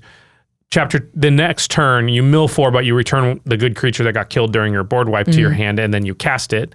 And then on chapter 3, you've got that creature that came back, and you add a couple counters to it, and you attack, gain a bunch of life. Yep. That is like what's written on the card as the play pattern. Obviously, there are others. Right. This is interesting. So it's a symmetrical board wipe for 6 mana, which is a little overcosted for what we're used to, but it's a little less symmetrical because it picks up a creature that you have next turn and it gives you a little bit of life back. It's a slow process, but it's like that's a good story for what you want to happen. Or if you're in a saga deck and you have ways to manipulate counters, you just board wipe. Yep, it's chapter 1. You remove the counter. Next turn it goes back up to chapter 1. Kills everything again. Yeah. There's a lot of decks that just will not be able to beat that. Yeah. Like they just fold to it. There's nothing they can do. Yeah. Until they can draw an enchantment until or they Rex Sage or something like that. Yeah. Yeah. So it definitely can be that. I think if you're not manipulating counters, is this good enough? There are decks that just want to board wipe a lot. And I think that is the other type of deck. People don't play those a lot because nobody likes them. And so, this will just fit in with not liking it more. Those are the only 2 places I could see it. It's destroy, it's not exile or anything. It is 6 mana, which is too much regardless of what you get afterwards. I think, if you're not be able to manipulate saga counters in some way, or your deck is not like Wrath.deck, then it feels like unlikely you'll want it. Right. Yeah. Okay. That's The Last Ronin. It's interesting. I think it could be really powerful in certain decks, but the hard to tell. thing where you're like, my plan here is, and my deck's already set up to do this, is to Wrath every turn is real. Like, yeah, absolutely. I mean, if you have a Nesting Grounds, it has to be on a non-creature way to remove counters, obviously, because you're blowing up all the creatures. Power Conduit and Nesting Grounds will do exactly what you want. Yeah. All right, let's talk about the ooze. We've mentioned it before, but it's needs a little bit of picking apart. It's a 2-mana legendary artifact. It says whenever a creature you control with a +1 counter on it leaves the battlefield, create a mutagen token for each +1 counter on it. Then it has an activated ability. Tap exile target card from a graveyard, create a mutagen token. I love that second ability. Me too. That's what I think it's about. I think I think the first ability is smokescreen and could confuse you. But the reason this card is good is the tap ability. Absolutely. Yeah. I mean, this is tap, disrupt a graveyard, make a square. Yeah. Really, graveyard hate is tough to play because when you're building, you think, what if it doesn't matter? Yeah. And so anything that says, okay, graveyard hate with any amount of upside becomes good, because then it's like, okay, even if graveyards don't matter, like they're not going to recur anything here, I get a rectangle. Yep. Right? I get a mutagen token. And even if all I do is put a 1/1 counter on something, that's enough upside that this card now becomes cool. This is a piece of graveyard hate that I can put in any deck. And you're not, just like you're not running enough land removal, you're not running enough graveyard hate. I can promise you that. Yeah. Yeah, I mean, and like this is good in token decks that care about triggers. If you've made a token this turn, you can do it at instant speed. This is good disruption just across the board. This is good in sacrifice decks that need stuff to sacrifice, whether you pay to sacrifice it with the mutagen ability or you sack it to some other thing. This is good in affinity and improvised decks that just cares about having a lot of artifacts on the battlefield. This is good with counter synergy where you're proliferating. It's good if you want to target creatures or you need abilities that you can copy. There's a lot of reasons to put this card in the deck, and the gravy is that your friend can't keep looping Archaeomancer against you. You know, like it's so good in terms of disruption. And then on top of that, it's got this weird ability that's like, if you've used the mutagen ability, it gives you more rectangles after that. Yep. It replaces the rectangles you used to make the rectangles. So it's like sort of a bad, complicated Ozolith in that way, but this thing is going to make a ton of material, and it's going to be very annoying for your opponents to play against. Yeah, the thing about this style of graveyard hate, too, is it's really hard, and you won't know it, for your opponents to play against when they have graveyard synergies. They'll hold a lot of stuff and not make certain moves knowing that, like, this won't work because I'll discard this and then I'll go to reanimate it and they will use the ability there. And so they're like not making those plays. So you don't even really know you're stopping that play, but you are. They just are like, well, then I won't discard it and I'll have to figure out a way to kill that thing first. So yeah, that's the thing about Graveyard I think causes people not to play it is they're not aware when it's working. And a lot of when it's working is when you're not even using it is just stopping. They see it and it's stopping them from forwarding the game plan they want to forward. Yeah. I mean, even just like you eat a Faithless Looting with this, that's huge. Yeah. Again, they probably won't cast the Faithless Looting or they might not just because they're like, well, I just don't want to lose that value. And then you don't even know, but you stopped the Faithless Looting. Yeah. Yeah. This card could probably go in almost any deck because it is just colorless and it's doing enough on its own that you don't need that much of a specific plan to go with it to like, this is just fine. Yeah. I think this card's great. Yeah. And it will see a lot of play. Try it out if you're not sure. Just try it out and get it on the battlefield a couple times. I guarantee you're going to be like, oh man, this thing, I just get a lot for my 2 mana. All right, let's talk about a lot for 7 mana. This is Turtles in Time. 5 blue for a sorcery. Return all creature cards to their owner's hands. Each player may shuffle their hand and graveyard into their library. Then each player who does, draws 7 cards. Exile Turtles in Time. Speaking of modern templated wheels. Yeah, it's a Turtle Twister. Turtle Twister. An optional Turtle Twister. This card's kind of crazy. You look at it and you're like, well, 7 mana is a lot for a board wipe, and 7 mana is a lot for a wheel. But if this is 4 mana for a board wipe and 3 mana for a wheel, that's very efficiently costed. So you need to cast it in a time or you need to put it in a deck that really, really wants both of those things. Yeah, that's the big question to me is like, I don't think the price is too high, but what deck wants both of those things and wants both those things to happen at the same time? Right. Yeah. That was the weird question because it's like, if you have a bunch of creatures on the battlefield, then you don't want to wheel them away because you're likely wheeling away more than 7 cards to go down cards. Yeah. And if you don't have any creatures on the battlefield, then it seems okay because you're bouncing everybody else's stuff and they won't likely want to wheel because they've just bounced their entire board to their hand. Yeah. And the best case scenario is you have very few cards when you do that, but you know, but that's okay if not. But being in a situation when you don't have a lot of creatures on the battlefield and you don't have a lot of cards in your hand is sort of strange. I don't know what deck that is. Yeah, I don't think you need the don't have a lot of cards in your hand part. That's just when it's going to be the best. I think not having a lot of creatures is fine. And then also just knowing like, hey, if I get 6 cards and they're not the best, or I think I can do better, that's good enough.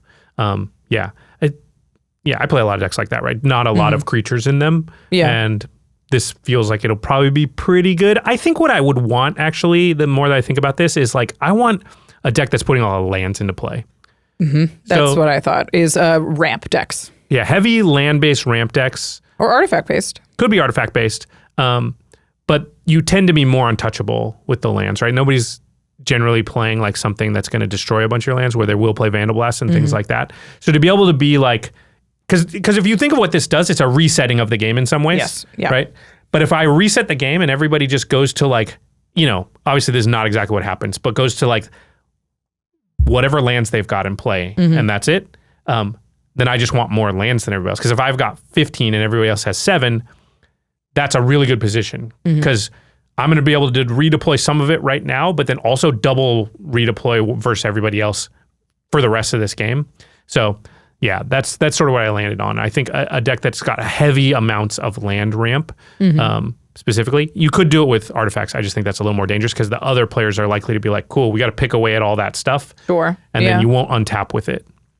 Yeah, it's if you spend a lot of resources to not get creatures on the battlefield, it's probably okay. Like if you have a lot of cheap Probably cards, be really good in your deck except didn't have blue, but what was your commander called? the Raph and Mikey. Yeah, the Troublemakers one. Yeah. Because that's the type of deck that could just run like 100% land ramp and only a few creatures, and just be like, this is one of the pieces that's just gonna be like, cool. I don't really care. Yeah, I'm not worried. I don't have any creatures before a certain time, so I'm gonna wheel, and then I'll deploy my one big threat after that. Yeah, or something but I got like that. I got 9 lands and everybody else has 6, so that's a really good spot for me. So this card does do a lot, but it needs to be in a very specific kind of deck. And I think ramp decks is definitely the one that's spending a lot of resources to get a lot of mana. Maybe Super Friends. Maybe part. That's a good answer. Yeah. Yeah. It's only okay because, the play pattern of like I play a few planeswalkers and then I somehow untap with 7 mana with my planeswalker still there. That is a thing that doesn't actually happen in games. And you don't have a ton of creatures on the board? Yeah. Yeah. Because you do need creatures. You can play the planeswalkers that get creatures out, but people usually are, they find ways to kill your planeswalkers. Right. Or at the very least, there are a lot of cards that are good in the scenario of like, I'm a Super Friends deck, I deployed 2 planeswalkers and then untapped everything with them. Yeah. Yeah. One other thing that's worth mentioning is this gets cast against you. If you want to wheel, put your commander in the command zone. If you don't want to wheel, you can put it in your hand. Yeah. Okay. May wields. May wheels, not wield. May wheel. All right. The next card we're going to talk about is Weathermaker. We're going to play our favorite game. Is this 3 mana rock good enough? I don't know. Let's find out. Weathermaker is 3 mana for an artifact. It's got landfall whenever a land you control enters. Put a charge counter on this artifact. Plus, you can tap it and add 1 mana of any color. Also, you can tap it to remove 2 charge counters from this artifact and add colorless mana. And finally, for the 3rd activated ability, you can tap it, remove 3 charge counters from this artifact. It deals 3 damage to any target. Rachel, come on down. Okay. 3 mana rock in a landfall deck, huh? That's a curious start for me. Yeah, this is not what I saw coming. It's definitely, I don't know if that's where we need good 3 mana rocks, but that's fine. That's fine. Yeah, Let's talk about it. I've ever looked at one of my landfall decks and be like, you know what I really need in this deck? A mana rock. Manolith. Okay. So in those decks, though, I was like, so I first wanted to think about it in the context of landfall because it says landfall on it, of course.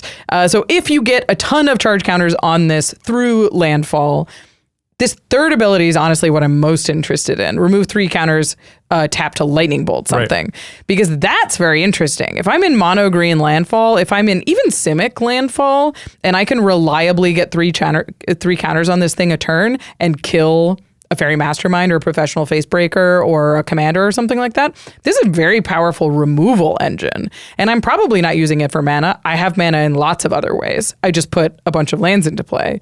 But the idea that I can repeatedly lightning bolt even somebody's face is like, that's a decent payoff for landfall that we don't have access to yet. And we don't have access to in colorless, certainly.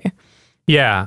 It does feel good in landfall. I also think just like remove 2 charge counters, make 2 mana, it, like early on is a thing you might want to do. Yeah. You don't have to think of it as like, also, am I going to lightning bolt every turn? I think you don't have to get that many lightning bolts out of this before you're like pretty happy with it. Like 2 lightning bolts. 2? You kill 2 creatures with this thing? You're like, whoa. And then you're tapping it for mana the rest of the time. Yeah. I think that you're perfectly happy with that card for your 3 mana, right? 3 mana, get a 1 mana rebate, and then, throughout the course of the game, I was able to kill 2 creatures with this and maybe get and, tap it for 2 mana once or twice, but also just like, it just at its face, it does tap for 1 mana of any color. So for my 1 extra mana over the Arcane Signet, I got a lot there. Yeah.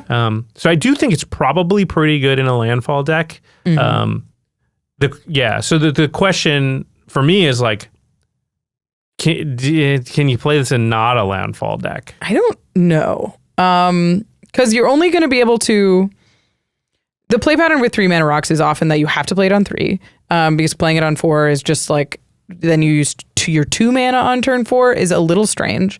And if you play this on turn 3, it doesn't do anything. It taps for 1 mana, but you can't get any charge counters on it because you've likely already played your land. And so you're only getting your first charge counter on it on turn 4 when it's tapping for 1 mana, which is fine, but slow.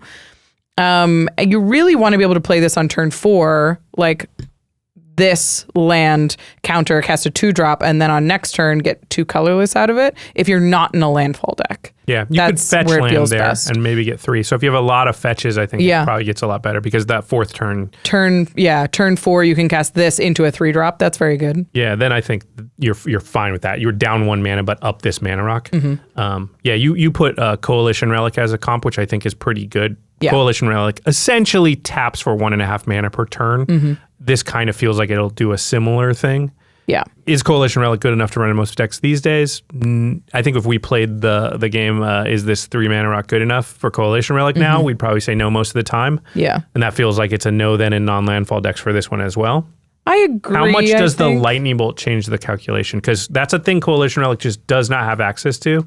So the reason I brought up Coalition Relic is also proliferate decks. Yeah. Like proliferate decks could definitely be another place where this lives. Yeah, which and is pretty much the only place you play Coalition Relic these days. I agree. So and this makes less mana per charge counter compared to Coalition Relic. Yes. Because it makes 2 charge counters is 1 extra mana. But it's kind of easier to get counters on it. But it's easier to get counters on it. It's not. Yeah. You have to skip a turn for Coalition to do this thing. Yeah. So, and then it has this lightning bolt side of it.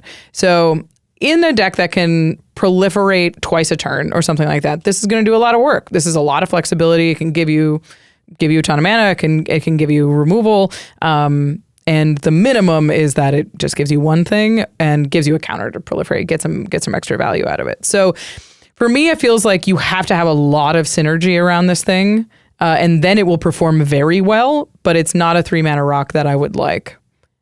It's not even like Relic of Legends where the upside is minimal synergy. It's like, no, you need a lot of lands coming in or a lot of proliferate happening. You're either a landfall deck or a proliferate deck. That's Do where you I'm at. think a deck that just has like 12 fetch lands in it is good enough? No, I wouldn't. Yeah. I don't think I'd run it in there. Yeah, I agree. Because most of the time I'm going to want to deploy my fetch lands in turn 1 or 2 anyway. Good point. Like You don't want to hold them. I run surveil lands if I'm running that many fetch lands, so I'm using the tapped lands more than I want to like play around this thing, I think.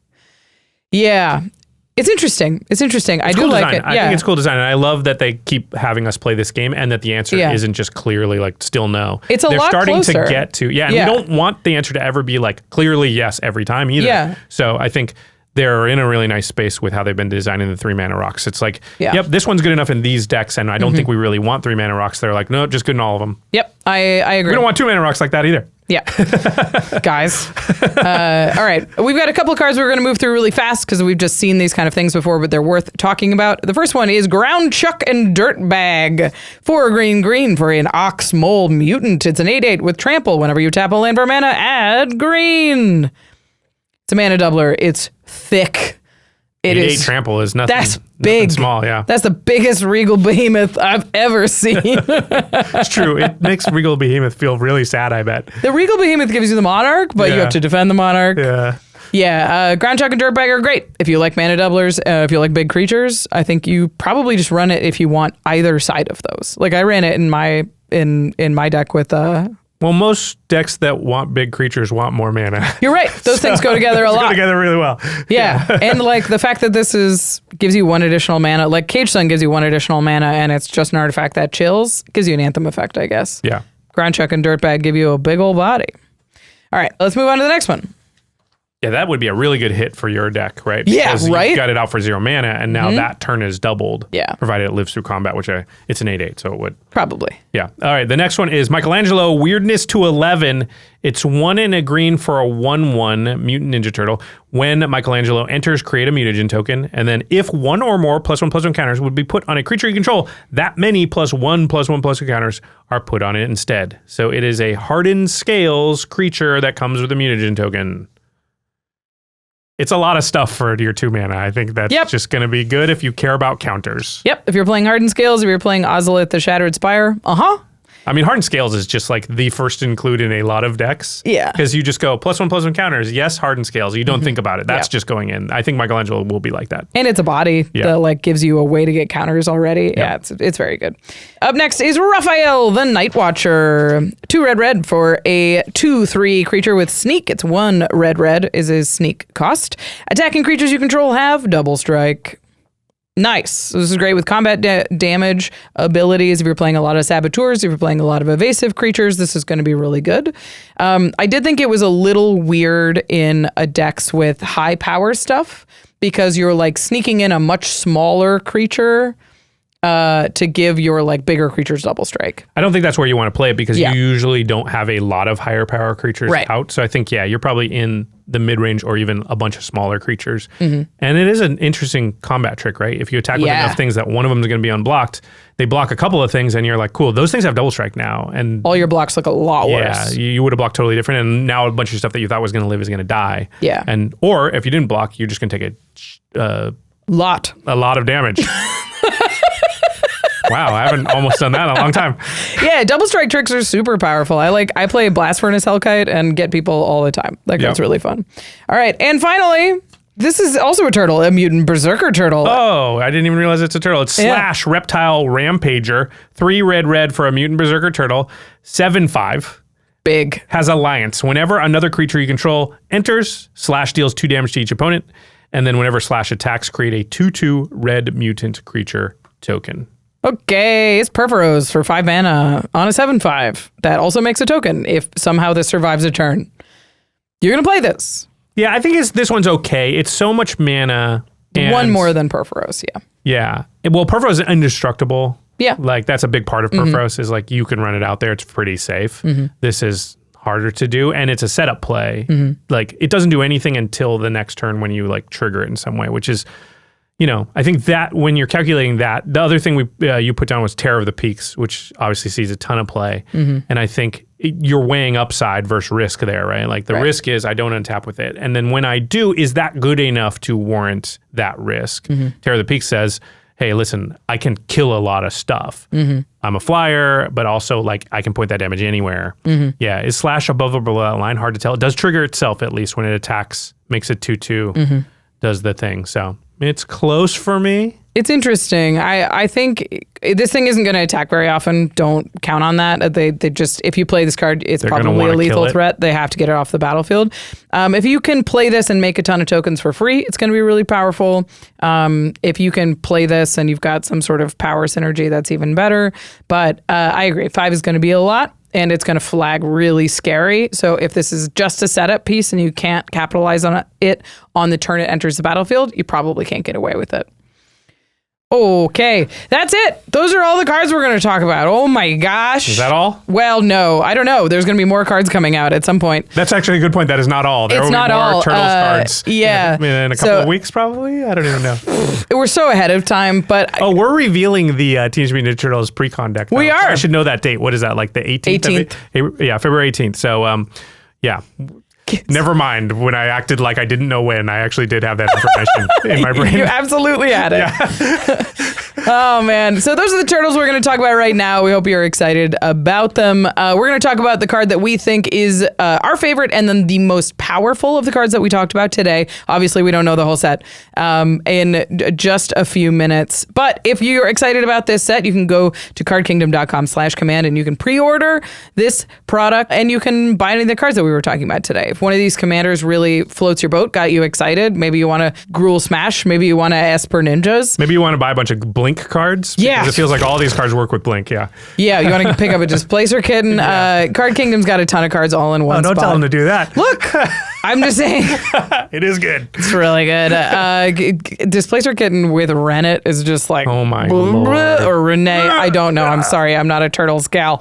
Card Kingdom has a ton of the cards all in one place, especially like maybe you're still in the Lorwyn groove. So are we. That's all I'm playing. And you haven't picked up your Lorwyn stuff. You can take a list of all the cards you want from Lorwyn. You can paste it into Card Kingdom. You can get all of them at one place. You're going to pay shipping once. You're going to be able to pick everything on the same page and you're going to be able to move on with your life. And you can support the show if you use our affiliate link at cardkingdom.com/command. And of course, once you get all those cards, you want to keep them protected. Ultra Pro is the game accessories brand. We trust our own collections too here at the Command Zone. If you go to ultrapro.com/command, you can find all kinds of awesome stuff like playmats, deck boxes, sleeves. We really love the Mana 8 line. It's just classy and beautiful. It's just the mana symbols on white. It's very arresting too. When you walk into a room and somebody's got Mana 8, your eye just goes to it. You're a design person, right? Like simple design is perfect for signing. I love the Apex sleeves, just shuffle feel. I'm going to check out the Bob Ross stuff that I didn't know existed. Hopefully they're not sold out. That's the other thing is they do sell out of this special stuff. It's nice to check back to Ultra Pro fairly often just to see if it's there and if it's in stock. I know the foil Final Fantasy stuff was really hard to get your hands on, but it does look awesome and is worth checking back. Or you can sign up for their newsletter as well. And before we get back to our favorite cards from the set and what we think are the most powerful, just want to reiterate, we are hiring here at the Command Zone. If you've ever dreamed of getting a job in the content creation space, if you want to share your love of Magic the Gathering with the world, if you want to join our awesome team and be part of our content, go to commandzone.com/jobs. There are a bunch of jobs listed. Yeah, if you've got editing chops, we've got a spot for you. Yeah. If you don't know anything about content creation and are just interested in learning and joining the team and sharing your love for Magic, we've got options. If you don't live in Los Angeles, but you've got some skills that you think we could use, there are also some freelance positions patrons. Yeah. We'd love to see some examples of your work and stuff Portfolio, for the yeah. freelance stuff. Yeah. And I want to say too that we are just looking for people that are talented and passionate about Magic that think they might have skills that are applicable to our team. Because we have certain roles that we're kind of looking for, but then there's a couple flex positions where we're like, we just want somebody sharp that like has a skill that we could use, but we're just trying to fill out our team in different ways. Hey, feel free to just send us an email directly at jobs@commandzone.com and let us know what you got experience doing, and we'd consider, something kind of out there. Oh, like that's a thing we didn't even know. The website one more time is commandzone.com/jobs. All right, let's talk about our favorite cards from this set so far and what we think is the most powerful, or at least of the stuff we talked about today. Yeah. Favorite cards is, I really like Raph and Mikey. It's not really my style. It was really fun to play, though. It's sometimes fun to just be like, it's coming. Are you ready? Who knows what it is? I don't know. And It's a little your style because it's kind of like the Atla Polani. The tricksy early turns is fun too, where you're like ramping, but you have some more responses, that kind of thing. It actually feels a little bit similar to my Spider-Man deck, which was funny, the Mr. Negative. So Raph and Mikey was really, really fun to play. But I think Don and Leo is pretty neat as well. I'm curious what a deck built around they're the Blink duo. Looks like if you're over-indexing into artifact creatures or if you're just playing those big rocks, I think that's kind of a fun puzzle as well. Yeah, I chose Renee? I don't know. I've never seen Renee with a T on the end, but I really don't know. I watched Turtles when I was a kid, but it was, like the sort of old movies and the crazy costumes, and Renee definitely wasn't in it. Yeah. Anyway, Renee's definitely my kind of card. I'm going to love to add it to my box of tricks that people can. Another thing they can be scared of that I might have. That sounds fun. I also put Ravenous Robots as sort of my honorary mention because I love rectangle theory, and this is going to create a lot of rectangles. So it just sounds cool. It's pretty nuts. It's going to be a very powerful card. All right, let's go to the most powerful card in the 99. The card that we think has the most gas behind it. This one was really interesting because it felt pretty flat. There was a lot of cards that I could see super high ceilings, and there was a lot of cards that had a bunch of synergy built around them. So looking at stuff like the Ooze, I think is a very powerful card and is a very easy one to look at. But also, the Ravenous Robots is a really powerful card that's going to go in a lot of decks super naturally. So I had a lot of trouble picking the one that I think is like the most powerful. But I think in terms of flexibility and floor, for me, I'm going to say the Ooze. I think that's a really solid pick. And I think because it's colorless, it likely is going to be the most played card from this set coming out of it. It's got a good chance just because it can go in any deck. Yeah. Yeah, definitely on my list. I think I'm going to change my answer. I had written down Michelangelo Weirdness to 11 because it's a hardened scales on a creature and just seems very efficient. And I think that was a sort of easy, safe pick. But as we were talking about it, I kind of talked myself into Mikey and Leo Chaos and Order. Yeah. And this is the 2-drop, the Celestia hybrid 2-drop that says whenever you put a counter on a target creature you control, draw a card. This ability triggers only once each turn. Like a Counter's Enchantress. It's a Countress. It's an Enchantress. An Enchantress. Yeah, there you go. That's definitely what it is. That's what it is. It's going to stick. I can feel it. From here until the end of time. Which goes in the same deck as Hardened Scales, but I think because we already have Hardened Scales and a lot of things are like Hardened Scales, not that the Michelangelo Weirdness to 11 is not powerful, it's just that this piece is a little more unique, I think, and going to provide something that those decks need even more than another Hardened Scales. Yeah. Because I think a lot of the problems with +1/+1 counter decks is you invest a lot of resources into making a couple of creatures big, and then they get removed, and you're kind of like, if you didn't draw a lot of cards during that time, you can be, basically out of that game. That's why Terra Symbiosis is one of the better cards of the last few years, because it gave that tool to the +1/+1 counter decks. And this is another one of those, and in some ways better because it comes down earlier. Some ways worse because you can't draw as many at a time, but because it's a 2-drop that just kind of slowly does its thing, it might also not be a thing where they're like, we have to kill that person. They just drew 9. Yes. Drawing one here and there might not sort of raise the alarm in the same way. Anyway, as we were talking, Mikey and Leo, I decided, I was like, why didn't I pick that one? Another reason for the lightning bolt 3 mana rock to be good. Yeah, there you go. There you go. Adds counters. Kapow. Well, to kill Mikey and Leo. Oh, yeah. Is You're what right. I mean. I thought it's only creatures, so it wouldn't, draw the card off the counter going on. That'd be sweet. It's only creatures. Yeah. All right. Those are the cards we're going to talk about from TMNT, at least for now. But this has been a long one already, so we got to say thank you to our amazing team for making this episode possible. Thank you to Karina Cruz, Josh Diaz, John Schneider, Gaurav Galati, Jamie Block, Jordan Pridgeon, Jake Boss, Becky Bell, Eric Lem, Manson Lung, Josh Murphy, Evan Limburger, Sam Waldo, and of course, yours truly, Jimmy Wong. All right, everybody. Thanks for listening. Bye. Peace.